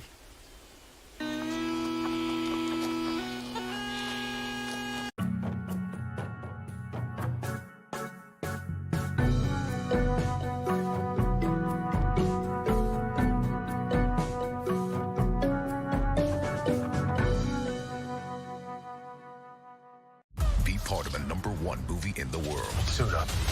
What, you mean like right now, right now? Yeah. Captain America Brave New World must be seen on the biggest screen possible. You want me? Come and get me! Captain America Brave New World, rated PG-13. Bobby Wood Jr. is an absolute superstar in the making. I've never seen anything like him. He's one of the best players in baseball. Highlight reel play, Bobby Witt Jr. That's why we call him Bobby Baseball. He is a generational talent. I want to win a World Series. I want to do it in Kansas City. This guy is the cream of the crop right now. Sensational again! It is crazy, wiry, athletic pop that's only going to get better.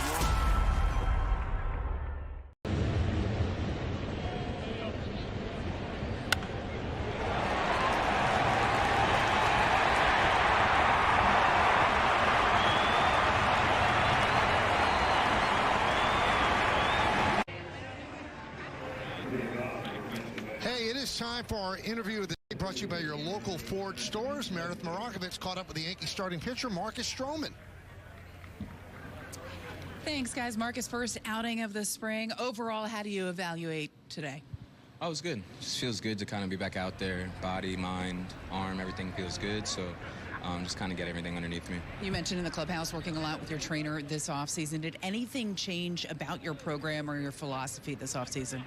Just getting strong, just getting stronger overall. I always feel like I put a pretty good offseason. And I feel like I'm able to go out there and make my starts. So shout out to Nikki Huffman, who she's been with me for 10 years now since I tore my ACL, and very thankful to have her in my corner. What do you think has been the biggest thing for you that's allowed you to stay, for the most part, healthy? I think it's the work that I put in the work. Like this day after season, I'm right back into the gym. You know, I love being in the gym. I love training. I truly believe that moving your body is also good for the mind. So I love being in the gym, and putting a priority on how my body feels is something that I'll always kind of live with. When you look at this rotation, there is maybe a little bit of uncertainty when it comes to, you were very clear, you want to be a starter. Just how do you deal with that potential uncertainty as spring unfolds here?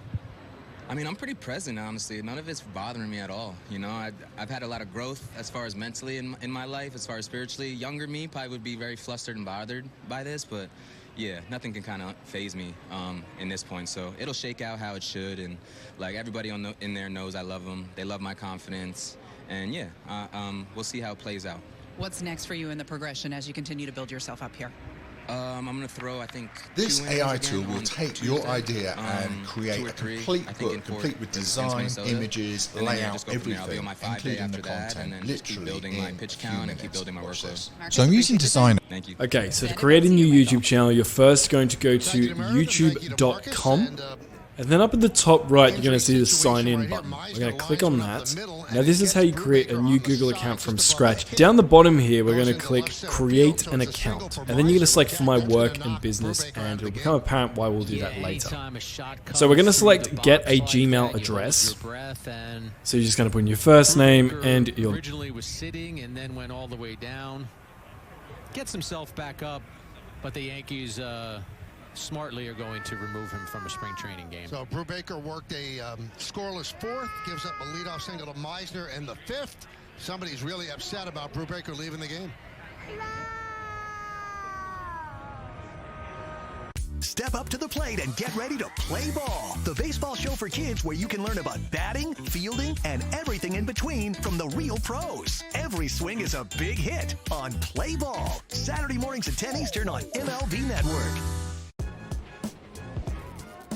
Hit in the air to deep left field. Back it goes. Elias Diaz puts the National League in front at 32 years old in his All-Star debut. A go-ahead home run. You never forget your first All-Star game. You are never going to forget your first potential game-winning homer.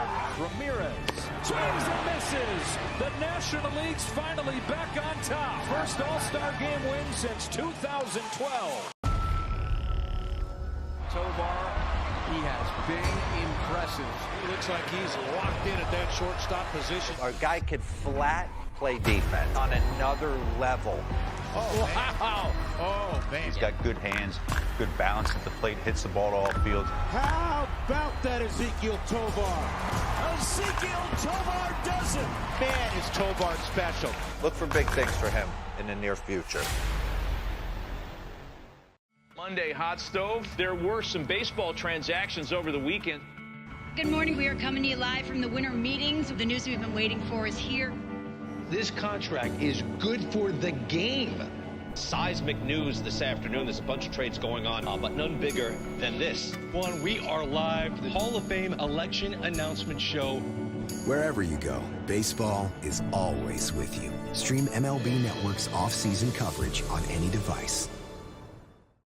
Expect Jackson Chourio of the Brewers to be a first-year phenom. I mean, the tool set is just incredible. You just run out of adjectives to describe the kid. First big league homer for Jackson Chourio. X for $249 a month.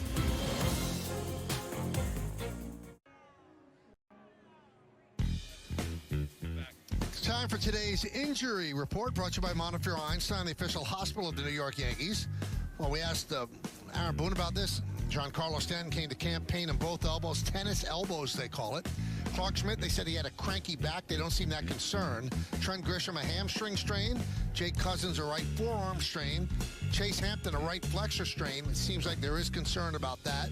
Clayton Beeter, right shoulder discomfort. Now, Jonathan Loáisiga re-signed with the Yankees, expected to return in late April or early May, coming back from UCL surgery. And boy, what a boost he's going to be for that bullpen. I love that signing, Michael. I don't know that it's gotten as much attention as it should get. Obviously, Loáisiga's going to be delayed in starting the season, but when you look at that back end of the bullpen now, first of all with Weaver and Williams, as we see Gilbert getting ready, taking some warm-ups and replacing Brubaker. Weaver and Williams, you and I and Bob Lorenz have talked about this on our hot stove shows. That reminds me of Mariano and Wetland in '96, where you could just reduce games to 6 innings, knowing that you've got 2 guys at the end of games who can get you 9 outs, obviously with Weaver covering a couple innings. But throw Loáisiga into the mix. In 2021, which is not that long ago, he was probably the best reliever in the American League. It's just about staying on the field with Jonathan Loáisiga. It's about staying healthy, and that's why when we just showed that graphic with the health of several players, that's the key for Loáisiga. Be able to come back, whether it's late April, early May, and then never hit the IL. Now you're hoping that everything's okay with JT Brubaker. Now let's talk to Meredith. Meredith, some of those injuries, it's part of spring training. You just hope that you keep it to a minimum and they're not that serious. Well, we'll start with Trent Grisham. He is actually running, so it doesn't seem like he's too far behind. That's a hamstring injury he actually sustained before spring training started, so he is well on his way. As far as Jonathan Loizac is concerned, he is here. He is excited to be here. Jack, you mentioned staying healthy. It has just been a problem for him over the years. He is hoping that he is able to do it this year, as the Yankees said, probably April or May, that he's going to be an option. But right now, he had told me that he feels good. He is on the right track, and he's going through that throwing progression. Now, right-hander pitcher Chase Hampton, that was on that list with the right flexor strain. He was going to undergo some testing in New York City on his UCL, so we got to keep an eye on that one. And of course, Giancarlo Stanton, the big one in that Yankees lineup. They're kind of just taking it day by day. He hasn't swung a bat in about 4 weeks, and it could be something that he has to deal with throughout the course of the season. But guys, it is spring training. It is February.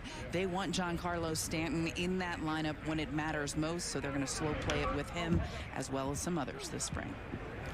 And it's also interesting, the Yankees are slow playing it with Aaron Judge and Austin Wells, Jack, and there's nothing wrong with them, but, you know, a long season last year ended at the end of October, and the bottom line is they just want to give them some time. We'll see them probably on March 1st. I think this is where the sports science and the sports health experts come into play. Yankees want Aaron Judge to play 155 plus games again. They're probably looking at Austin Wells as the starting catcher, starting 120 plus games. So if you can give them a little rope at the beginning where maybe they aren't going full bore for that first week or so, I think it makes a ton of sense. And those guys will be ready. A lot of players will tell you that they feel spring training sometimes lasts too long anyway. We see Gilbert get the strikeout right here. And they know how many at-bats they need to have. Every player is different, but Meredith, your boots on the ground there. What have you heard from Judge and Wells about slow playing their start? Jack, it's funny, I asked Austin Wells today if he has a date yet, and he said no, not yet, probably sometime next week. But Judge and Wells have actually both been down here since January working out. They've both hit off of high velocity machines. So Aaron Boone reiterated, they both reiterated, we are good, we are healthy, we are just doing whatever Aaron Boone tells us to do. That was the response from Aaron Judge. Whenever he tells me to get in there, I am going to be in there. Now, another pitcher that was on that list was Clarke Schmidt, and you guys mentioned that shorter offseason because the Yankees went to the World Series, and he had a little bit of a cranky back and admitted that perhaps he tried to ramp it up a little too quick and maybe did things a little differently because of the shorter offseason. We're going to hear from him later in the show. He actually threw his first side session today since dealing with that back, so he is optimistic after it. Now it's all about how he feels tomorrow and the days thereafter to see if he progresses in his throwing program. I'll tell you what, Meredith, we've worked together, it seems like forever, and in all that time, I never remember you ever being cranky about anything. I just feel like that has to be a lie. I hope that's the case. I try to, kill you with kindness. Paulina Positive over here. A ray of sunshine for everyone at the guest. Love it. That's what I try to do, Michael. Somebody's got to compensate. Mission accomplished. Yeah. Mm-hmm. Well, what was that little shot? I didn't. I mean, Early February shot. All right. I missed you, Michael. What can I say? Yeah. 1-2 on Junior Caminero. He's 0 for 2 so far today. Jeffrey Gilbert on in relief. And he strikes out Caminero, so 2 straight strikeouts for Gilbert, who had just 5 games last season at High A Hudson Valley, who's on the IL for most of the year. Opportunity to show something here with the injury to JT Brubaker. Comes in and has pitched well so far. Yeah, he gets the whiff there on Caminero. He's a product of Clemson. He was selected in the 13th round of the 2022 draft. He's done a nice job so far.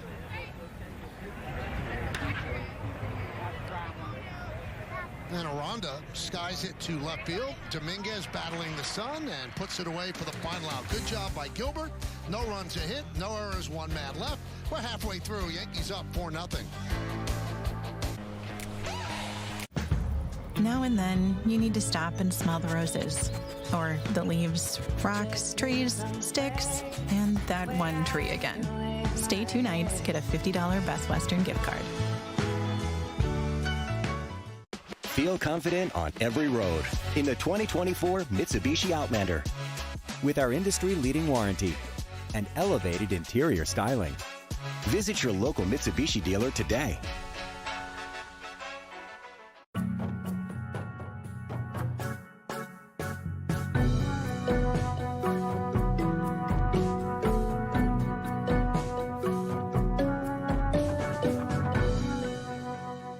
Work best as a one-man operation, but I'd be lying if I said I wasn't nervous about getting my taxes right. H&R Block lets me save money by doing it myself without missing any available credits and deductions. Feels good to know I'm getting every dollar I deserve.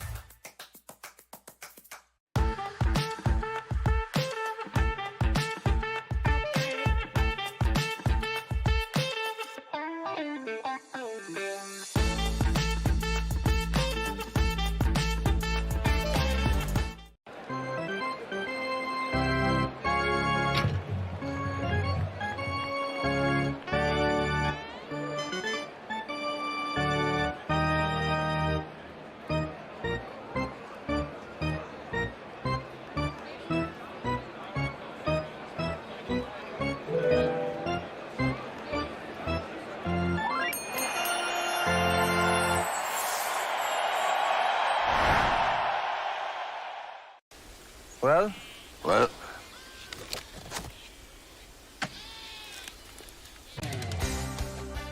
Yankees Spring Training on Yes is presented by your local Ford store. Dominate the field with the legendary capability of the Ford Bronco, official SUV of the New York Yankees.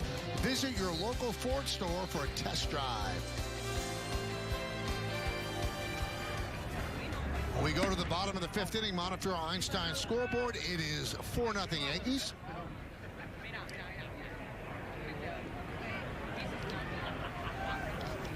And a new pitcher for the Rays is Joey Gerber. Spent last season in the Yankee system. He had a 2.43 ERA in 26 games across 4 levels. 6th pitcher used by the Rays and Kevin Cass so far. 1-1 on Volpe. Swing and a miss, 1-2.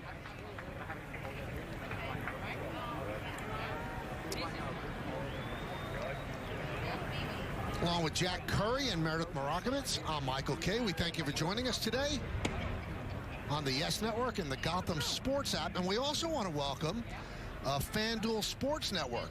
So we will be being consumed also in the Tampa market by a lot of Rays fans. So welcome to them.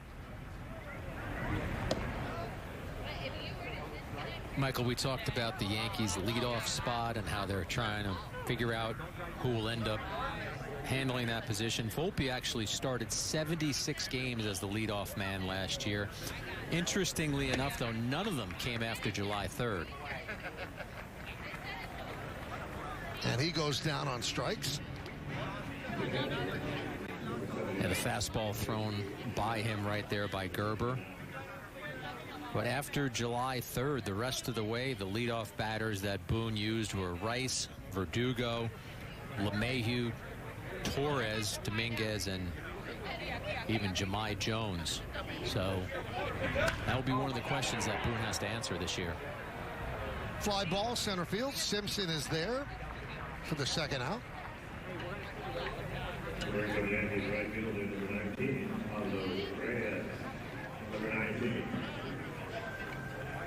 We talked about Oscara right there, who just lined out, and his chances of potentially being the backup catcher. One thing to note, the Yankees did add him to their 40-man roster in November, so that's a factor as they move forward and decide between he and Alex Jackson and Ben Rice, the main candidates for that backup position behind Wells. And Alex Jackson came over in the Trevino deal, Jose Trevino deal, and the book on Jackson is he can catch with anybody. Great defensive catcher, but Jack, he's been really struggling a lot to hit throughout his career. Yeah, the numbers speak for that. 5 seasons, 124 games, the batting average 132, the OPS 456.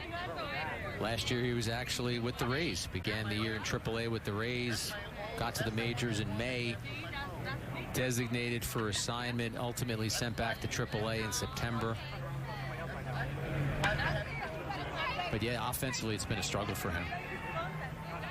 Popped up, Morel shading his eyes, he loses it, and it's a base hit as it drops behind Montez.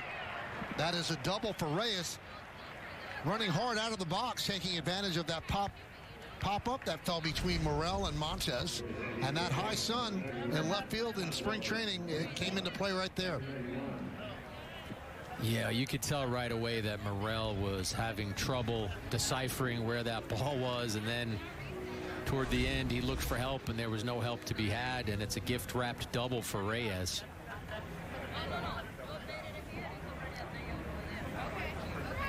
We'll get who the pinch runner is in a moment as Peraza steps in.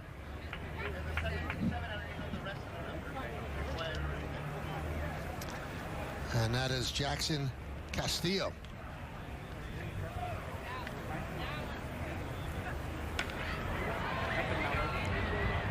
Peraza pops one up, Murray puts it away, and that will do it for the Yanks. No runs a hit and one man left. Let's go to the sixth.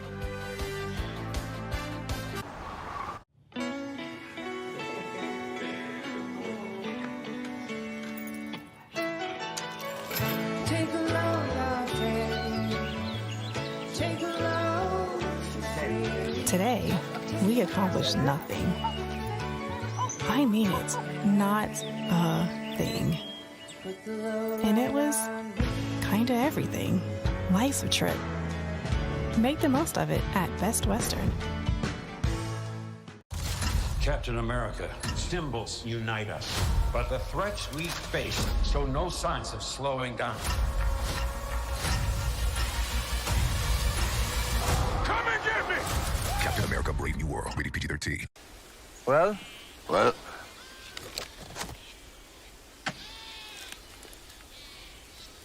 Like Squarespace, like. Squarespace, like.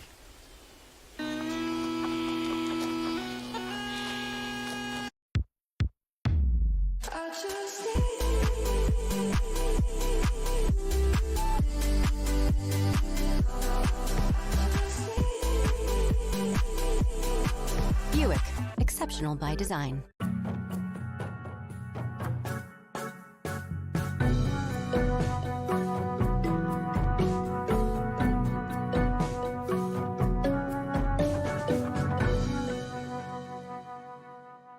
I work best as a one-man operation, but I'd be lying if I said I wasn't nervous about getting my taxes right. H&R Block lets me save money by doing it myself without missing any available credits and deductions. Feels good to know I'm getting every dollar I deserve.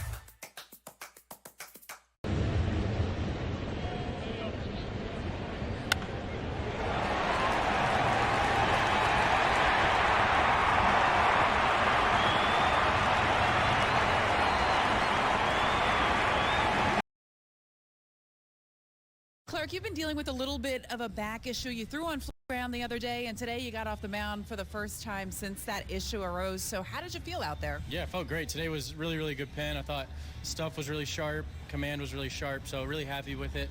Now we'll kind of see how it responds and just continue to go with it and go with the process. Obviously frustrating, but feeling good after that. In your mind, what's next for you? So we'll just see how it responds and then go from there. But hopefully, I think in a few days, if we're all good, we'll probably start the live process and the live BPs. Started that a week or so ago, and then kind of slowed down a little bit. Just the ramp up, with the post World Series, it's kind of a little bit different. Throws a wrench in things a little bit. You got to try to adjust, and so kind of feeling my way through that process now. How difficult is that to kind of change the way you do things when you're used to doing it a certain way based on the time you have in the off season? Yeah, I think when you're playing an extra month and a half and you lose a month and a half of throwing, and then it's kind of like, how much time do I want to take off because you feel really healthy at the end of the year. And it was like, might have taken a little bit too much time off and then cranked it up, a little bit too quick, on the progression. So it's just constantly making adjustments, and you don't really know kind of what the best way to go about it is until you experience it. So, people can tell you what worked for them, but everybody's different. Everybody's body's different. So just trying to figure out, the best way to kind of start that progression and make adjustments as needed. Garrett had mentioned that Roger Clemens was out there. What was it like throwing in front of him? Did he offer any suggestions or tips? Yeah, I mean, they wanted me to throw a light pin today, and I was like, I can't go light in front of the rocket, so might have been had a little bit more effort than needed, but I mean, obviously a legend, and you know, I'll pick his brain as much as I can when he's around, and very thankful that, you know, legends like this come back around here, and we're able to learn so much from these guys, and he's definitely has his aura about him too, so special guy to have around. Well, we thank Clark Schmidt and Meredith as Etzel grounds out to first, a 3-1, so one away as Scott Effross has taken over on the mound.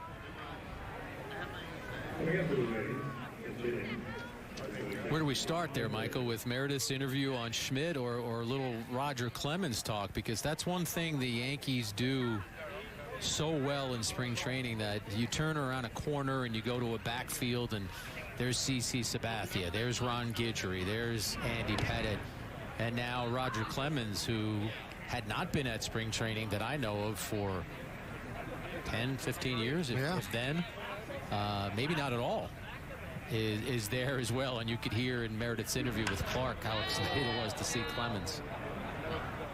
That one's line foul. I think, you know, I think it's big for fans to see those guys, but when you see how Max Fried has gravitated toward Ron Guidry and picked his brain about being a Yankee, a left-handed starter, and things like that, it means something to these players. Willie Randolph is always there. It's important for them to pick the minds of guys that have been there, done that, and excelled. Yeah, I think it's so valuable for all the reasons that you just spoke about.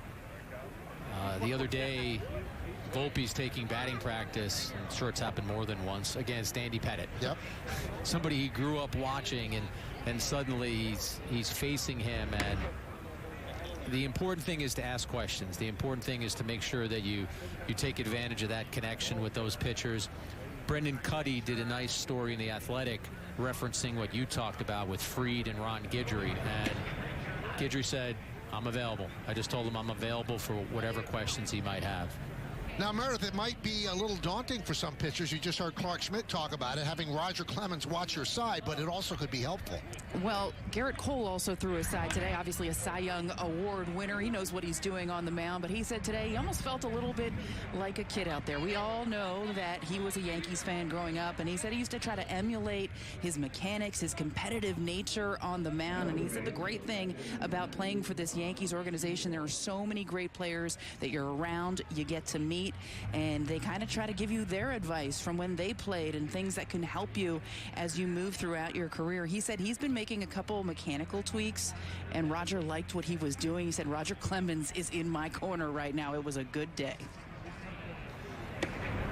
Bob Seymour pinch hitting, so you got Cole, who won a Cy Young, and you got Clemens, who has 7. That's pretty good. That's pretty good resource. That's some pretty impressive company, and Clark Schmidt is always so available and informative with his interviews, and I'm sure he's asking a lot of questions. Nice hitting for Effross, 1, 2, 3, and we go to the bottom of the 6th.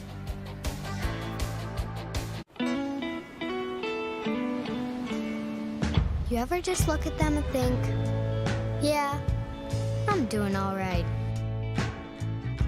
Stay 2 nights, get a $50 Best Western gift card. Be part of the #1 movie in the world. Suit up. What, you mean like right now? Yeah. Captain America: Brave New World must be seen on the biggest screen possible. You want me? Come and get me! Captain America: Brave New World. Rated PG-13. Feel confident on every road in the 2024 Mitsubishi Outlander. With our industry-leading warranty and elevated interior styling. Visit your local Mitsubishi dealer today. Well? Then we'll crawl from... Like Squarespace, like. Squarespace, like.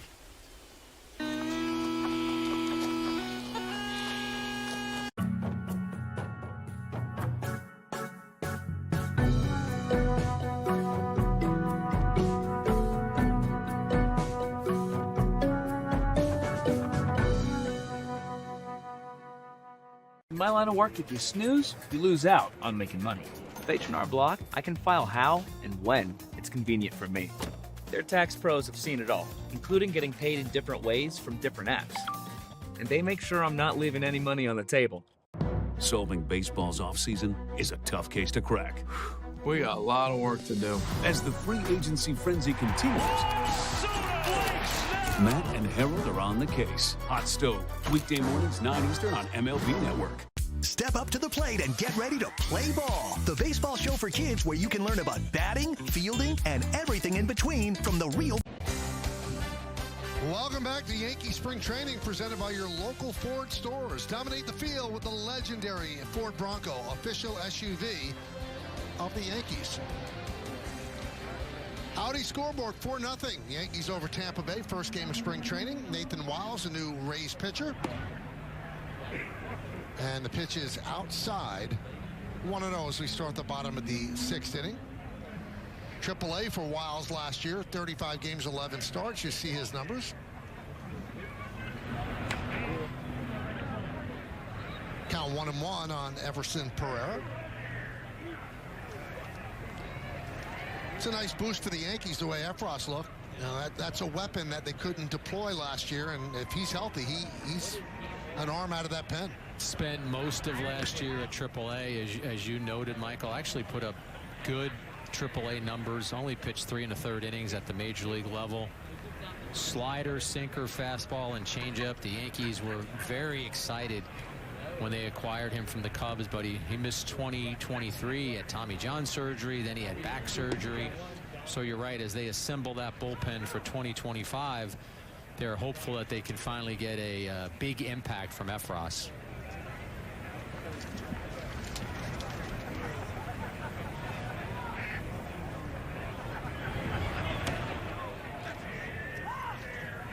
Count is full on Pereira.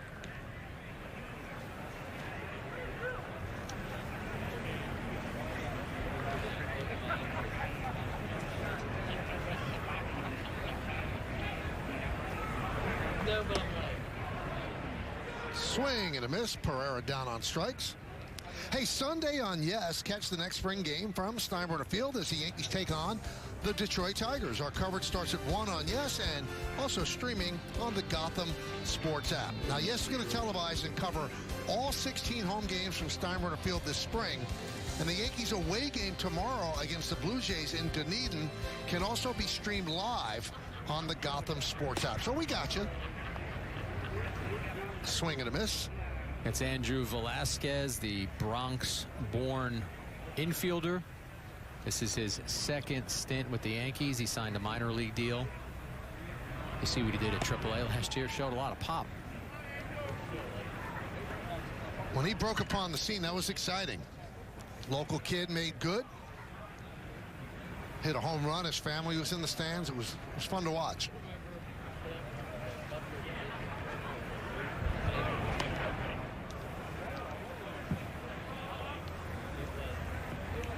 And 2 on Velasquez.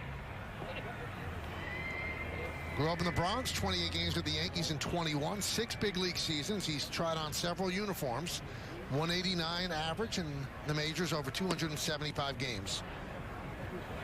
I got a source, Michael, that gave me some information on Velasquez, who of course his nickname is Squid. Might have to bring Meredith in on this. It was a little chilly in Tampa. Meredith was rocking, as always, a very fashionable coat. Andrew Velasquez, big thumbs up on the coat as he goes down right there. Is that correct, Meredith? Are my sources accurate there? I mean, I look like I might be going skiing after this baseball game. It was 38 degrees when I left the house today. And now Michael asked me, is it real cold or is it Meredith cold? Because you know me. Don't love the cold weather, but it has been very, very cold here today. It was very windy. The flags are still blowing out there, as you can see in center field. But yeah, I got a couple compliments on the coat, so I'm excited about it. I got to tell you, Meredith, I mean, I can't battle you on the 38 when you left your place, but it's 62 degrees. Blasphemy. Blasphemy. It is not 62. I don't know who took that temperature. I do not believe it. That one is looped into center field. It is a base hit for Rumfield.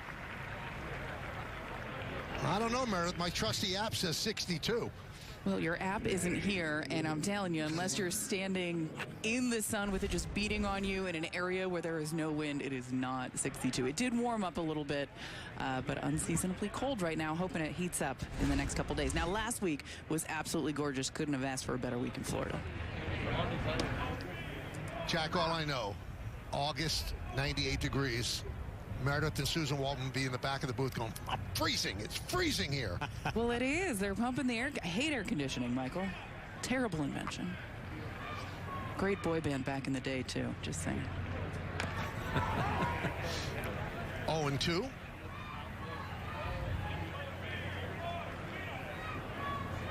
Now we have an updated temperature, 65 degrees. It feels like 63. But for Meredith, it feels like 24. Soft, just so soft.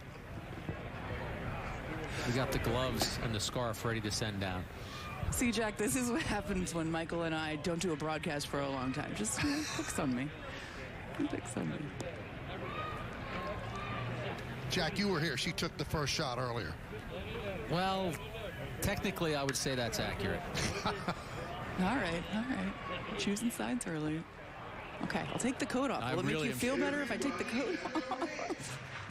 What do we got? Oh, everybody's a little bundled up. In Meredith's defense, I see a lot of hoodies. Who's the guy with the ski cap there? I mean, that's just too much. You weren't here, Michael. It was not in the 60s when that happened. And you know what? Everybody was wishing they had a coat that was that warm earlier today. But you know, a profile in courage, though, Meredith. Brian Hoke, sporting a bald head, does not have a cap on. He was able to withstand all of that cold weather. Courage or writer for the MLB.com. Inability to plan, Michael. It could be either. 2-2. 2 outs, 1 man on. We're in the bottom of the 6th. Swing and a miss. So Wiles rings up 3 strikeouts in the 6th inning. Meredith is going to go find a portable heater, and we'll go to the 7th.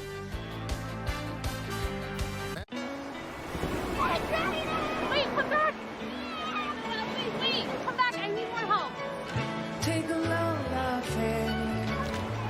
Take a load for free. Today we went to the beach, and it was totally worth it. Life's a trip. Make the most of it at Best Western. Be part of the #1 movie in the world. Suit up. What, you mean like right now? Yeah. Captain America: Brave New World must be seen on the biggest screen possible. You want me? Come and get me! Captain America: Brave New World. Rated PG-13. Well?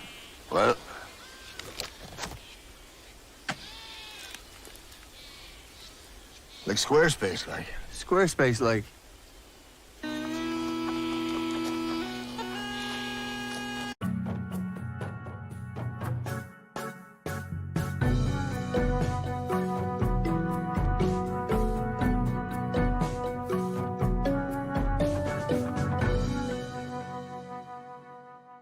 I work best as a one-man operation, but I'd be lying if I said I wasn't nervous about getting my taxes right.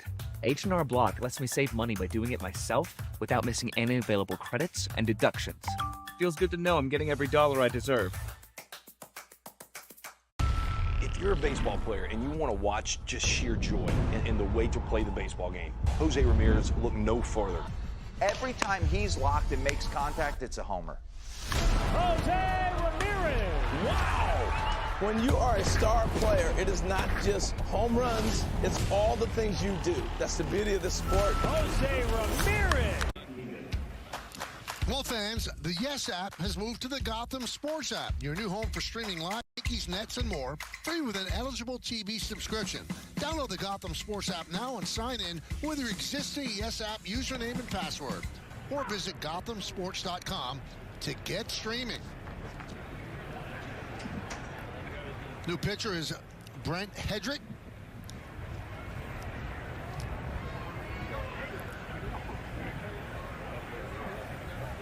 .6'6", 235, Michael. Big lefty. Slider, four-seamer, and a changeup. You see his numbers last year. Those are in the minor leagues. He had one game with the Twins at the major league level. Throws his slider more than any other pitch. He's got decent fastball too right there, and he gets the whiff. Atzel down looking.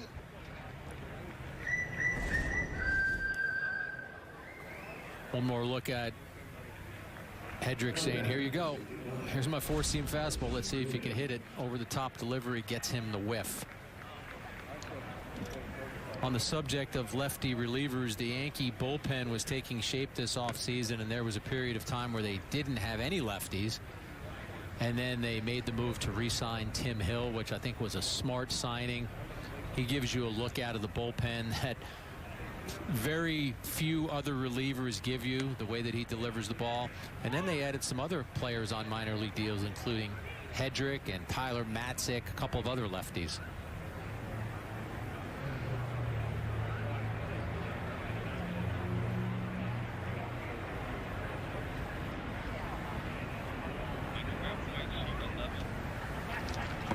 One.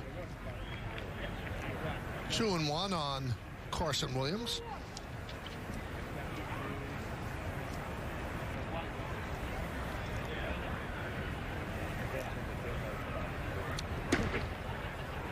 Hedrick looked like a guy who might have a need for speed, Michael.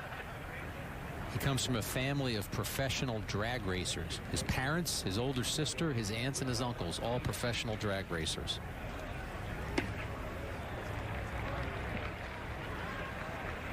So they're into speed. Need for speed. And that's not just his fastball. Support America's military and first responder heroes. Donate $11 a month to the Tunnels to Towers Foundation at T2T.org.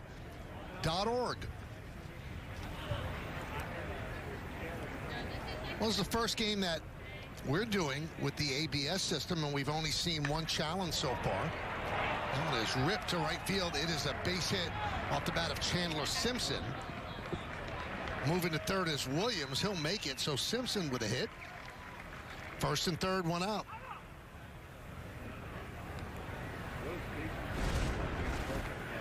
And we're going to take one more look at it, and this time the fastball catches a little too much of the plate. Simpson is right on it.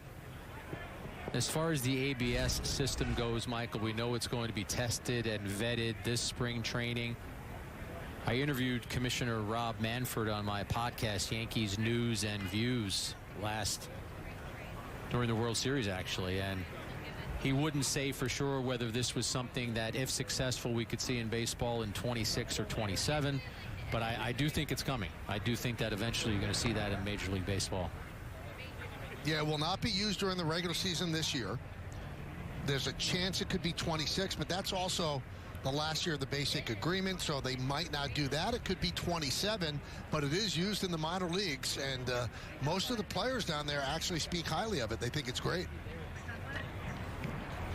I think you want to get the call right, and if the call is not right in your estimation, you want the possibility to challenge it. I like that it's only a couple of challenges a game. They're not giving you 5. They're giving you a couple, so you want to use it in a situation that is crucial. And it's quick. We saw it already today. 15, 17 seconds.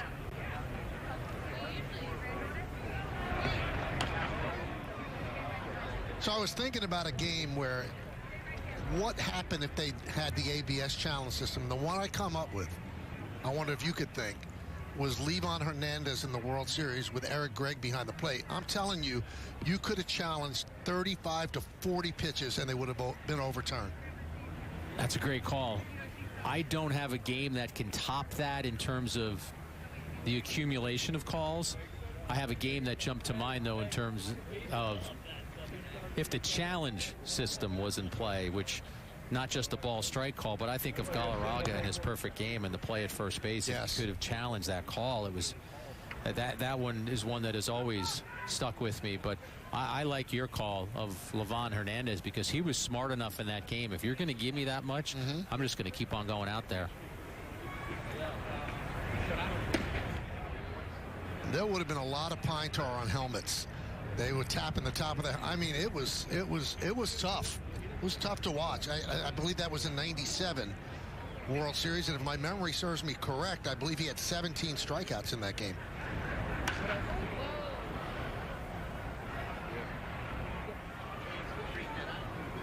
So 3-2 on Jake Mangum. First and second, one man out for the Tampa Bay Rays. Yankees lead 4-0.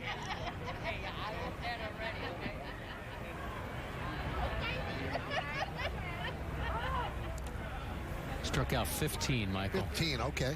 Complete game, game 5, 15 Ks through 143 pitches. Well, that wouldn't be happening in 2025. Oh.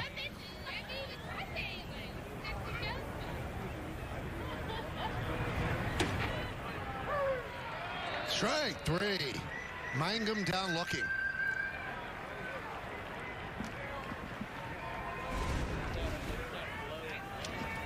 I mentioned Hedrick's slider, but he's proud of his fastball, as John Flaherty, our colleague, would say. He's throwing that four-seamer. It's got some life on it. We mentioned he does have some major league experience with the Twins, and you may not start the season on a team's 26-man roster, but they're going to use a lot of players before the season elapses, and you can make impressions right now and then continue to make impressions at the minor league level and maybe find yourself in the majors.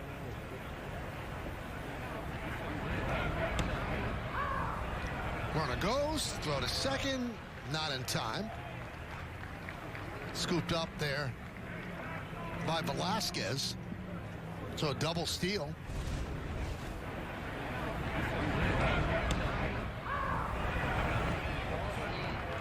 Second and third, 2 outs.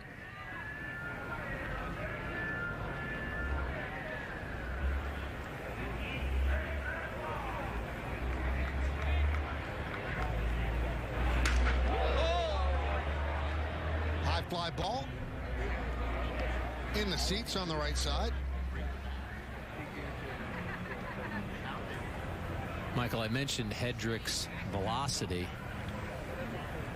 Just got a text from a scout who saw him last year. And he said last year Hedrick was a guy who touched 90. He was averaging 90, low 90s. We're seeing mid-90s today. So suddenly when you combine that with the slider that we talked about, the plus pitch, you go mid-90s and you've made yourself a more interesting candidate in the Yankee universe. Nice slider. As Taylor goes down on strikes. No runs a hit, no errors, and 2 men left on base. At the end of 6.5, it's time for the 7th inning stretch. Yankees lead this one 4-0 over the Rays, but will stay right here as they honor America at George M. Steinbrenner Field. Ladies and gentlemen, today the New York Yankees are recognizing all the brave men and women of our armed forces. So please direct your attention to the Yankees first base dugout and welcome members of the crew of today's flying over. From the United States Air Force 63rd Air Refueling Squadron of the 927th Air Refueling Wing at MacDill Air Force Base, boom operator, Senior Airman Eli Amiot, and ground coordinator Sergeant Demian Solis. The New York Yankees welcome them as our military honorees of the game and say thank you to all of our brave men and women for their service and sacrifices to our nation. Now, ladies and gentlemen, we ask at this time that you rise and remove your caps for the playing of God Bless America.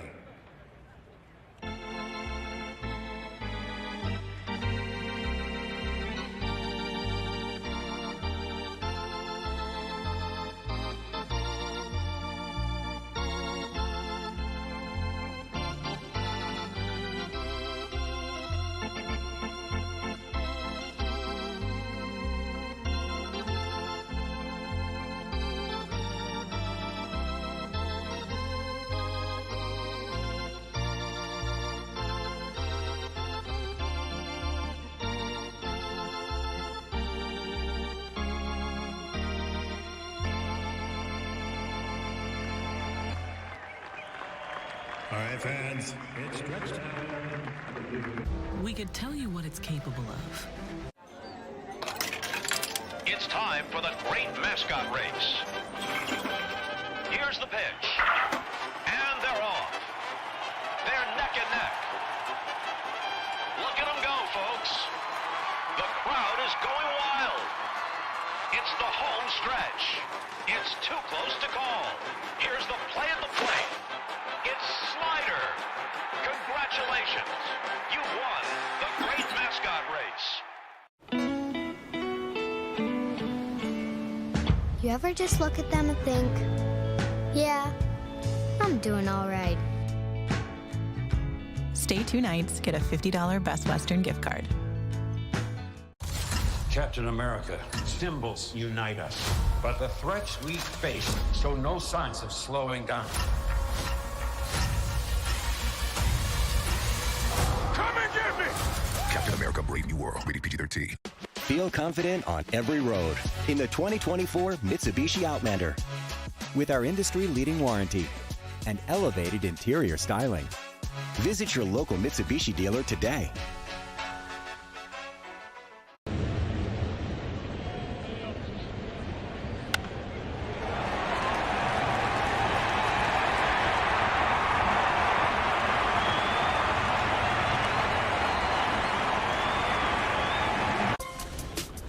Well, it's time for the Citizens' upcoming schedule.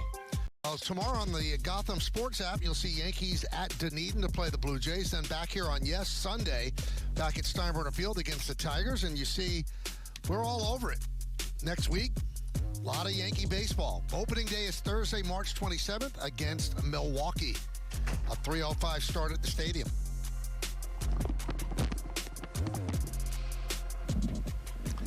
Now we go to the bottom of the 7th inning. Rafael Flores will lead it off against Rayshon Askew.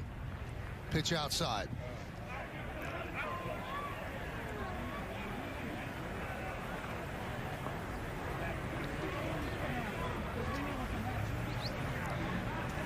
Flores, some pretty good offensive numbers there. And the count 1-1.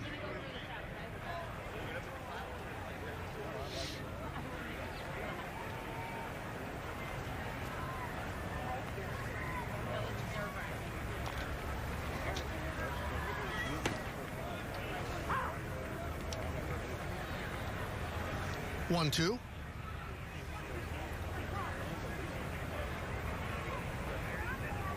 Flores, Michael's listed as the number 10 prospect on the Yankees by Baseball America. He's number 13 from the Athletic. Fangraphs has him at 20. 3 minor league seasons, OPS over 800. That'll do.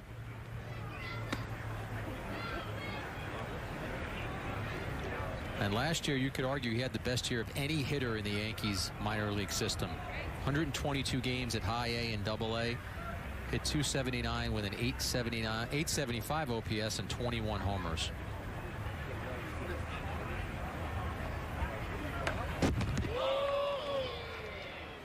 He's been a catcher. He's played first base. Interestingly, he's a righty, but 19 of his 21 homers came against righties last year. But he's got patience as a hitter, and he's got power. And normally that's going to open up the eyes of a lot of scouts and a lot of coaches. Popped up on the left side. Etzel toward the line. Can't make the play. Arm's not quite long enough.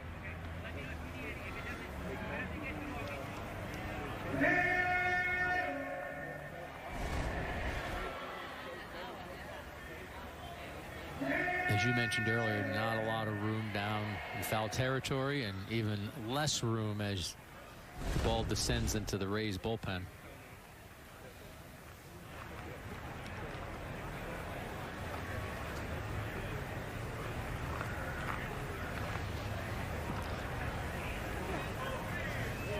You know, the Rays played the Yankees a couple of times in spring training, and I got to tell you, it's important for the Rays to get the feel of the field. You've got to know your home field better than any other field. You've got to know the foul territory, how much you can go. You have to know the wind patterns and how the sun hits. So those are important games for the Rays. Now, today's the first game, so they didn't bring all of their, starting players. But at some point, you definitely want to get an air of comfortability about it. That one's popped up on the right side. The ball is dropped. So Bob Seymour with the drop. Yeah, Seymour will tell you this is a play he has to make. I mean, that's shoulder high, and it just clanks off his glove. But to your point, Michael, in terms of getting to know the field, not that this play is evidence of that, I couldn't agree with you more. I mean, the Rays are going to a place, though they've had some spring training experience. Now these are different dimensions. They're used to playing in a dome. They're going to be playing outdoors. I think some of their hitters, some of their lefty hitters are surely going to benefit. Lowe and Lau, guys who will love shooting for those dimensions in right field. Line to right field. Mangum puts it away. Hey, Tropicana Field was really a home field advantage for them. A lot of teams didn't like coming in. I loved working at Tropicana Field. I thought it was a great facility for everybody involved, but some people weren't comfortable there, background, whatever, but the Rays were, and they turned it into a home field advantage. So it's going to be a growing process for Tampa Bay as they play this entire season outdoors in Tampa, other side of the bay, and we'll see how they do. He was a former #1 draft pick, George Lombard Jr. He's impressed a lot of the Yankees. His dad was a big leaguer. He's grown up around big leaguers, so he knows how to, handle himself and comport himself. And obviously drafted as a shortstop. Anthony Volpe looks like he has a hold on that for a while. But Lombard, with his size, Jack, he can end up being a third baseman, too. Yeah, #2 prospect in the Yankee system by Baseball America and The Athletic. And you mentioned the lineage with his dad. His father is now the bench coach of the Detroit Tigers. He spent most of the year at Single-A Tampa, 30 stolen bases, and OPS a shade under 700. Up the middle, grabbed by Murray, and the throw to first, they get him. He did get promoted to High A Hudson Valley, Michael, and when he got there, more than 3 years younger than the average player. He's still only 19. He'd be a college sophomore right now had he not signed with the Yankees. So a lot to like about Lombard Jr.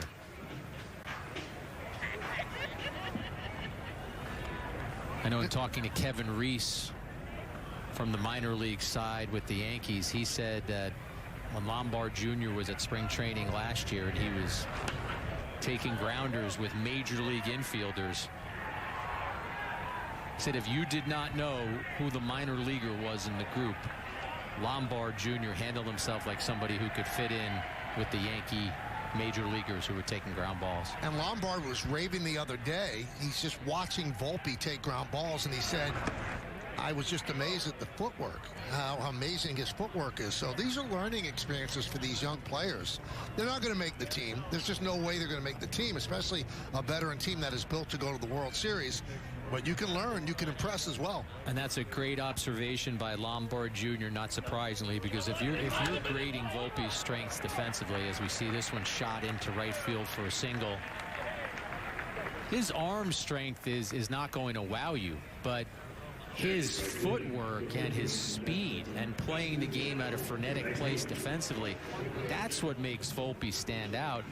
Aaron Boone has said to me that when Volpe got to the major leagues, there was a lot of talk about his arm strength and would that be a factor for him at shortstop. And Boone said because of all those other things that I just mentioned, he said there wasn't one time where he has felt in Volpe's career that, wow, I wish he had a stronger arm to have made that play, because he puts himself in such great position with all the other things he does.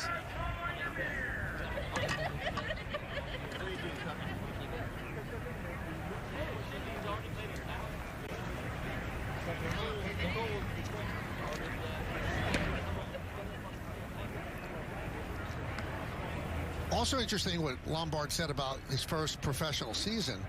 He said the thing that gets you is there's always a game the next day. He said when you're playing in high school or whatever, He goes, you know, you have a bad day, you're not going to be on the field for a while. He goes, here, you have a bad Monday. You have 6 more games that week to get over it. And if you have a good one, you know you have 6 more games. So it's all a period of adjustment for a young player.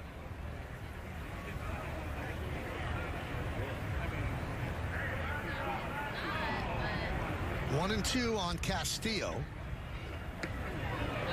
Whoa, way outside. All the way to the backstop as Vargas moves to second. Getting back to Lombard Jr. for a second, Michael. He saw a lot of action last spring training. He played in 9 games.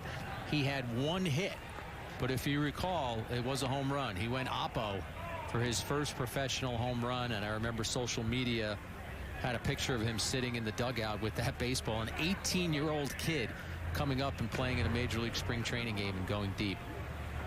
No bite on that breaking ball, so the count 3 and 2 on Castillo. Runner at second. Yankees lead 4-0, bottom of the 7th.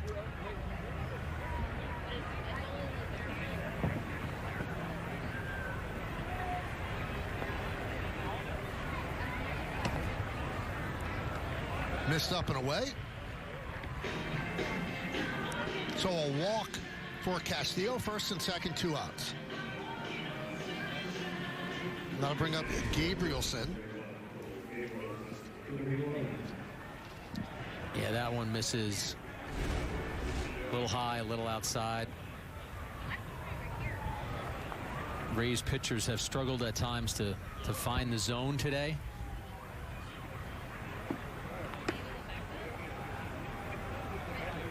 One more more than just a bio tidbit on Lombard Jr. His great-grandfather, George Francis Fabian Lombard, was once the dean of Harvard Business School. One's grounded to short. I remember him from when I got my degree. Yankees leave 2 runners on. We'll go to the 8th.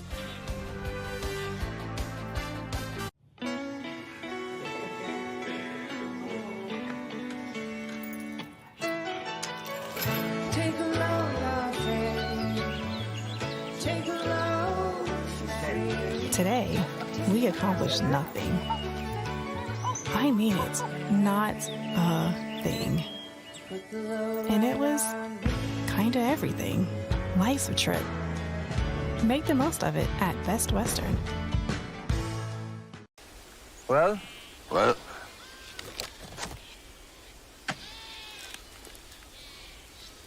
Like Squarespace, like. Squarespace, like.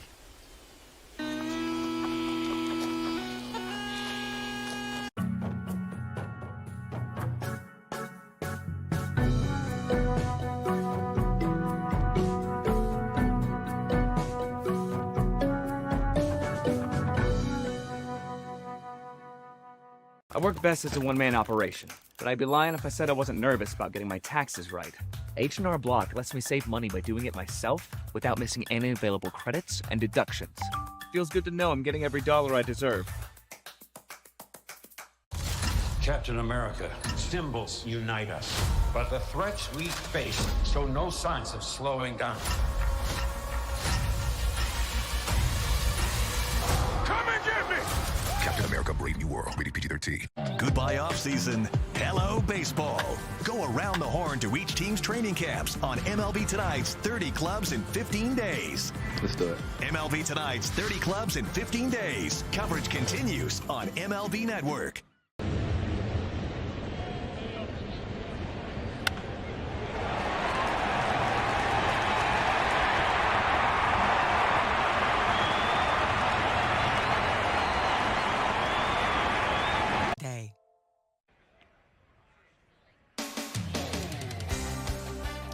Spring training on Yes is presented by Montefiore Einstein, the official hospital of the New York Yankees.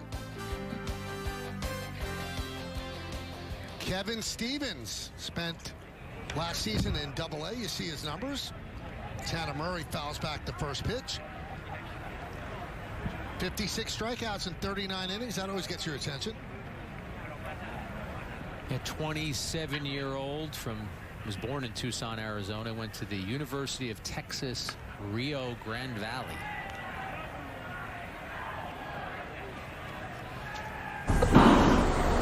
Scene. Terrific catch. 76 at Steinbrenner Field. It is a sellout for the spring training opener for both teams. Shields led off the game with a walk.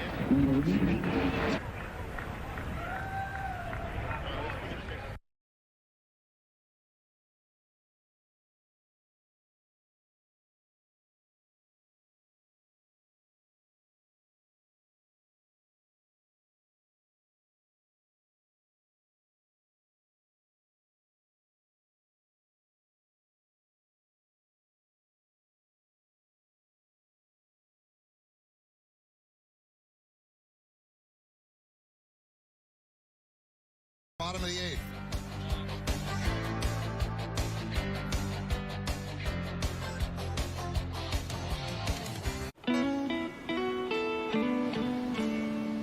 You ever just look at them and think, yeah, I'm doing all right. Stay 2 nights, get a $50 Best Western gift card. Captain America, symbols unite us. But the threats we face show no signs of slowing down. Come and get me! Captain America, Brave New World, rated PG-13. Well? Well?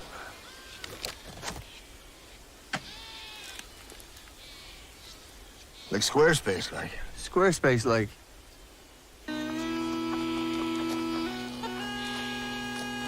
A trip to the 2026 World Baseball Classic is on the line when the second and third place teams from the WBC qualifiers in Taiwan square off in a winner-take-all matchup. Tuesday at 6 a.m. Eastern, only on MLB Network.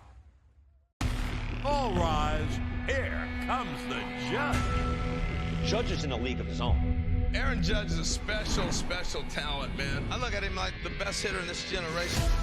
And that one is gone! See ya! You come up here and you want to make a great impression. Hit every single at-bat, really help the team. Amazing performance by Judge. He is everything that is good about the game of baseball. Bobby Witt Jr. is an absolute superstar in the making. I've never seen anything like him. He's one of the best players in baseball. Highlight reel play, Bobby Witt Jr. That's why we call him Bobby Baseball. He is a generational talent. I want to win a World Series. I want to do it in Kansas City. This guy is the cream of the crop right now. Sensational again! It is crazy, wiry, athletic pop that's only going to get better.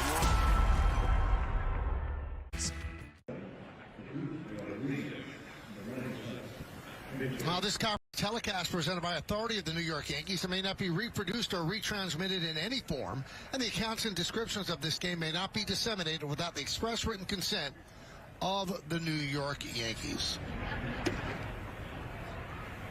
Alfredo Zaraga on to pitch for the Rays, and the pinch hitter is Jesus Rodriguez, pinch hitting for Pereira, who was 0 for 2 and a walk. You see what Zaraga did last year in AA and AAA.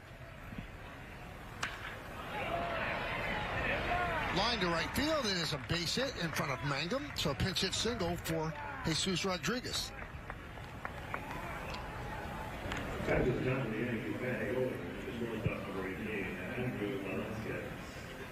Well, it's the bottom of the 8th inning, and this is the 9th pitcher used by Kevin Cash. A lot of arms used by Cash. Yankees are happy with what they saw, the 1 inning out of Stroman, couple of innings out of Warren. I thought he looked really good. Rodriguez, who just had that hit, Michael, last year, both at Hudson Valley and Somerset, put up really good numbers. 302 average, 375 on base, and a 481 slug. He also had 10 homers, 47 runs batted in 79 games. He's played catcher, third, and first. Velasquez wraps one into right center field. That's a base hit. Simpson fields. Moving to third is Rodriguez. So it's first and third and nobody out for the Yanks in the bottom of the 8th inning. Yeah, we all know about Velasquez's defense. but he's showing his bat off right there with the single to center field. Last year was the first season since 2018 that Velasquez did not have a major league at bat. Spent his entire season at AAA. He popped 16 home runs, but never did get the call to the major leagues. 1-0 on TJ Rumfield. Struck out and singled the center, 1 for 2. Took over in the 2-hole in the Yankee lineup for Cody Bellinger. Bellinger in his Yankee debut was 1 for 2. Singled, scored a run in the first, and struck out in the third. Paul Goldschmidt, also in the starting lineup, his Yankee debut. He doubled in a run to left field in the first inning, and then struck out in the third.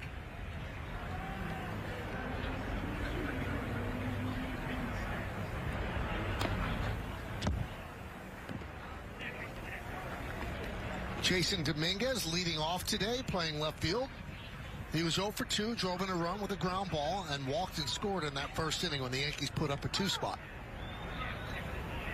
I should fill in the blanks, Michael. The 16 homers that Velasquez hit were with the Braves AAA team.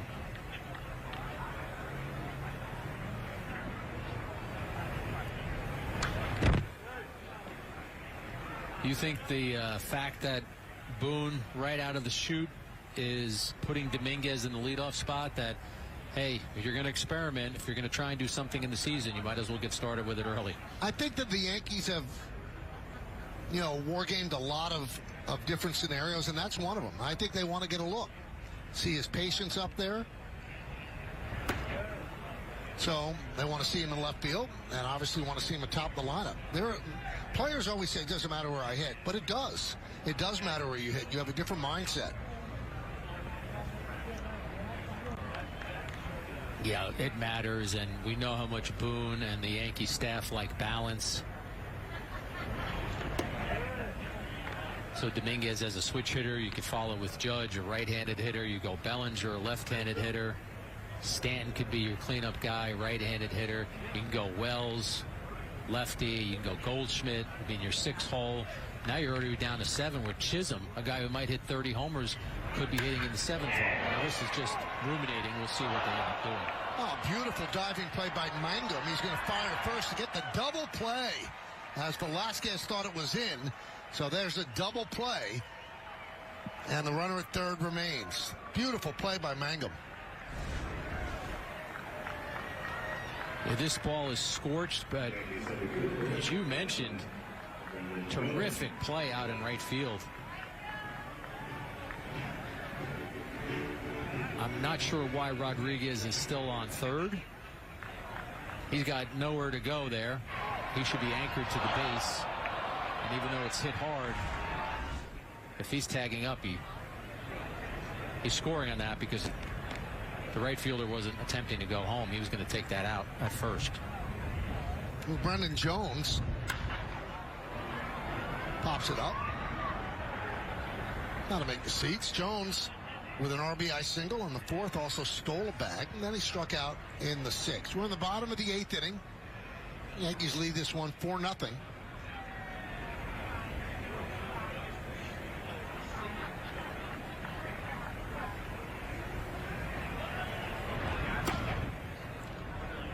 One and one.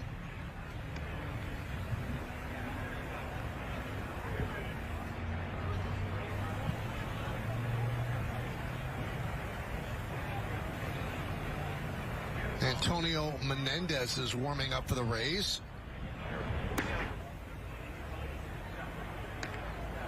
As Zaraga has certainly struggled.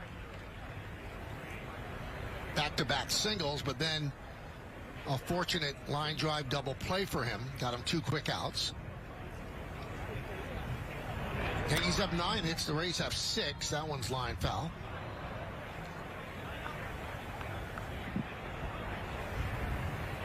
Michael, you mentioned earlier about the Rays getting acclimated to Steinbrenner Field. Meredith mentioned this in one of her reports, but it is going to be weird for the Yankees when they play the Rays and have to go to the visitor's side. It's just going to be strange.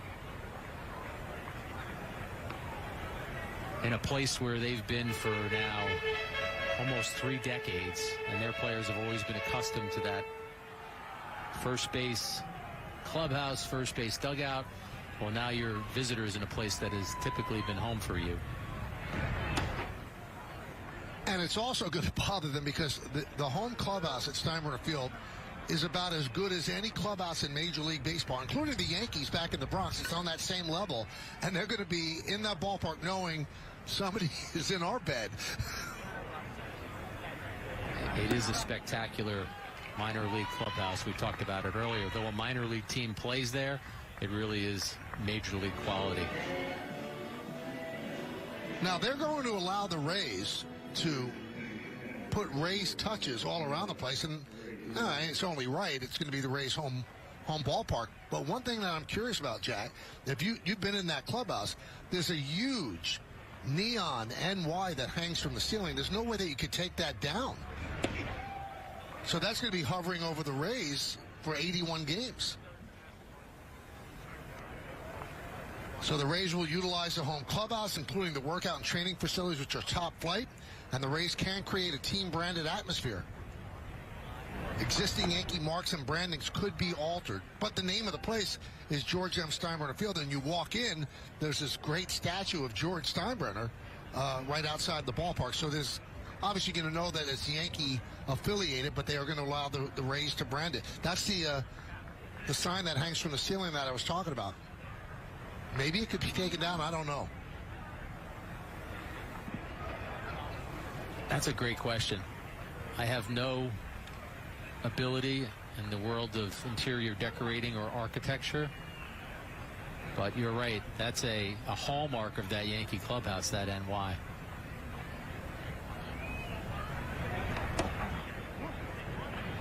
But as you mentioned, the commissioner of baseball, Rob Manfred, was really complimentary of how accommodating Hal Steinbrenner has been.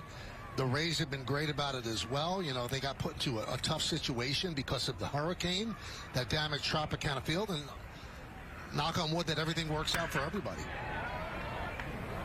Ground ball is short. Williams bobbles, regains, fires, and they get him.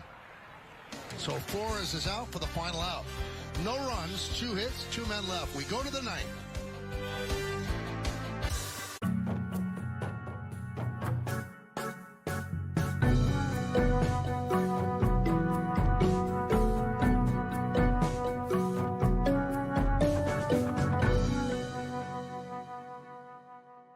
Be part of the #1 movie in the world. Suit up. What, you mean like right now? Yeah. Captain America: Brave New World must be seen on the biggest screen possible. You want me? Come and get me! Captain America: Brave New World. Rated PG-13.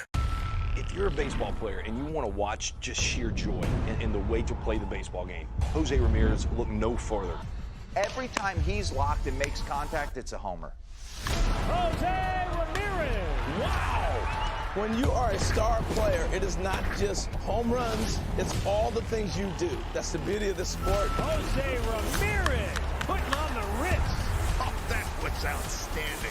What better for the game of baseball?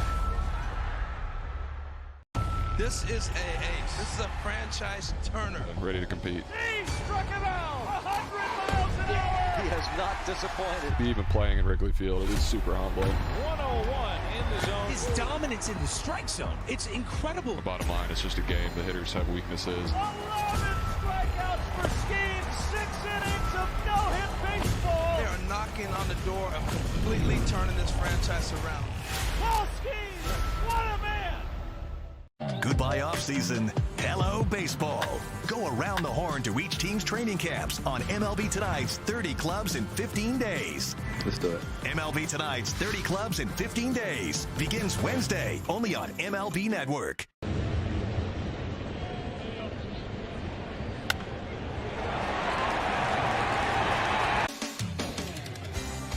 The Yankees Spring Training on Yes is presented by your local Ford stores. Dominate the field on any terrain with the legendary Ford Bronco, official SUV of the Yankees. Kevin Castro comes on for the Yankees, try to get the final 3 outs. AAA with Detroit last year, 10 games, did not pitch That was in 2023. He did not pitch in 2024.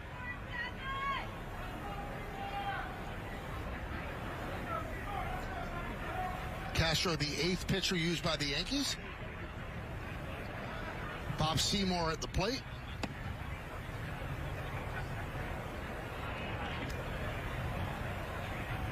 Michael, as we talk about Castro being on the mound for the Yankees, we're going to shift gears for a second and talk about another Yankee pitcher, Chase Hampton. Greg Joyce of the New York Post is reporting that Hampton underwent Tommy John surgery this morning. He's one of the Yankees' top pitching prospects. I was able to confirm that news through the Yankees. So tough news for the Yankees, very tough news for Chase Hampton, someone the Yankees had a lot of high hopes for. Again, that was first reported by the Post. 3-0. And a walk to Seymour to start off the 9th inning. Well, Sunday on Yes, catch the next spring game from Steinbrenner Field as the Yankees take on the Tigers. Our coverage starts at 1 right here on Yes and streaming on the Gotham Sports app. Reminder, everybody, Yes is going to televise and cover all 16 home games from Steinbrenner Field this spring. Now, the Yankees away game tomorrow at 1 o'clock against the Blue Jays in Dunedin can also be streamed live on the Gotham Sports app.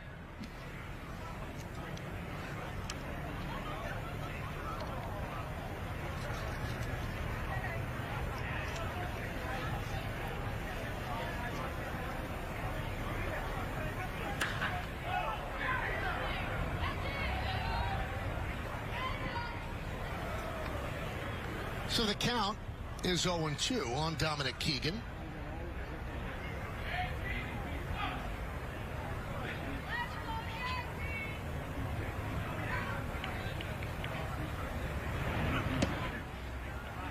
Way outside, 1-2. Back to Hampton for a second, Michael. Pitched at 3 levels for the Yankees in 24. Had an ERA of 2.41. Someone the Yankees had high hopes for. He's a former 6th-round pick, one of their top pitching prospects. But as we showed our graphic earlier with that, the different injuries the Yankees are undergoing, the Hampton one, as Meredith pointed out, was the one that was of the most concern, and now the Yankees get that news. Swing and a miss. Keegan down on strikes.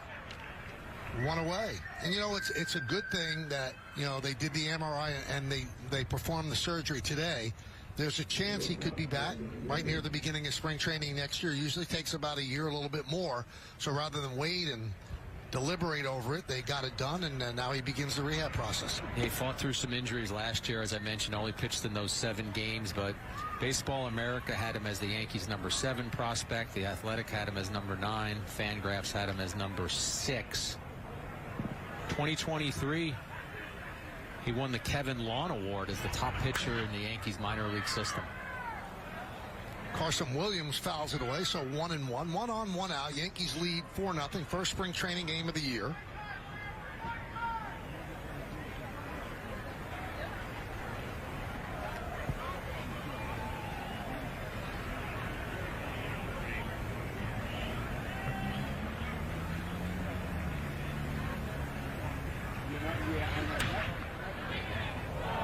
Hits sharply and off of Velasquez and goes into left field. That allows Williams to reach. That could have been a game-ending double play, but hit so hard and Velasquez couldn't handle. So first and second, 1 out. Yeah, sometimes even really good defensive infielders get eaten up, and that's what happened to Velasquez. Handcuffed on that one right there. As you said, Michael, if Velasquez picks that cleanly, Yankees probably turn a game-ending double play. So here is Chandler Simpson.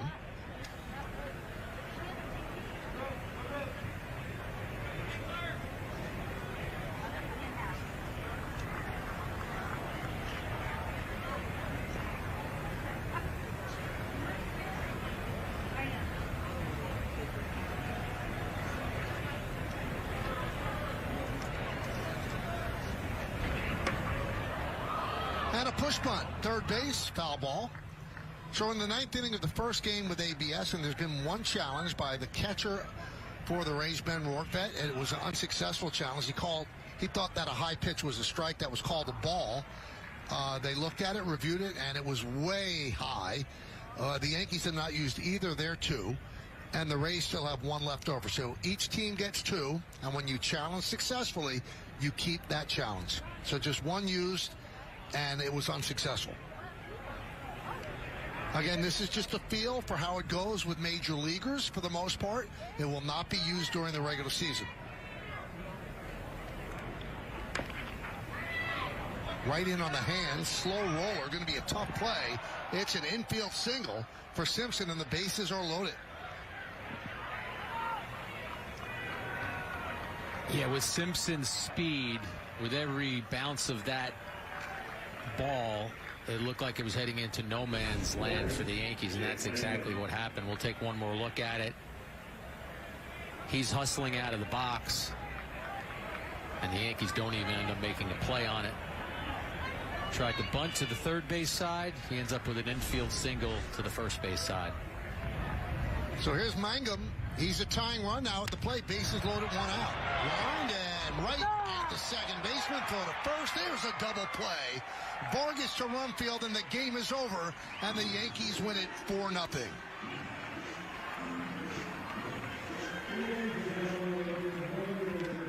So the Rays had their chance. The ball was hit hard by Mangum, but it turned into a 4-3 double play by the second baseman, Alexander Vargas.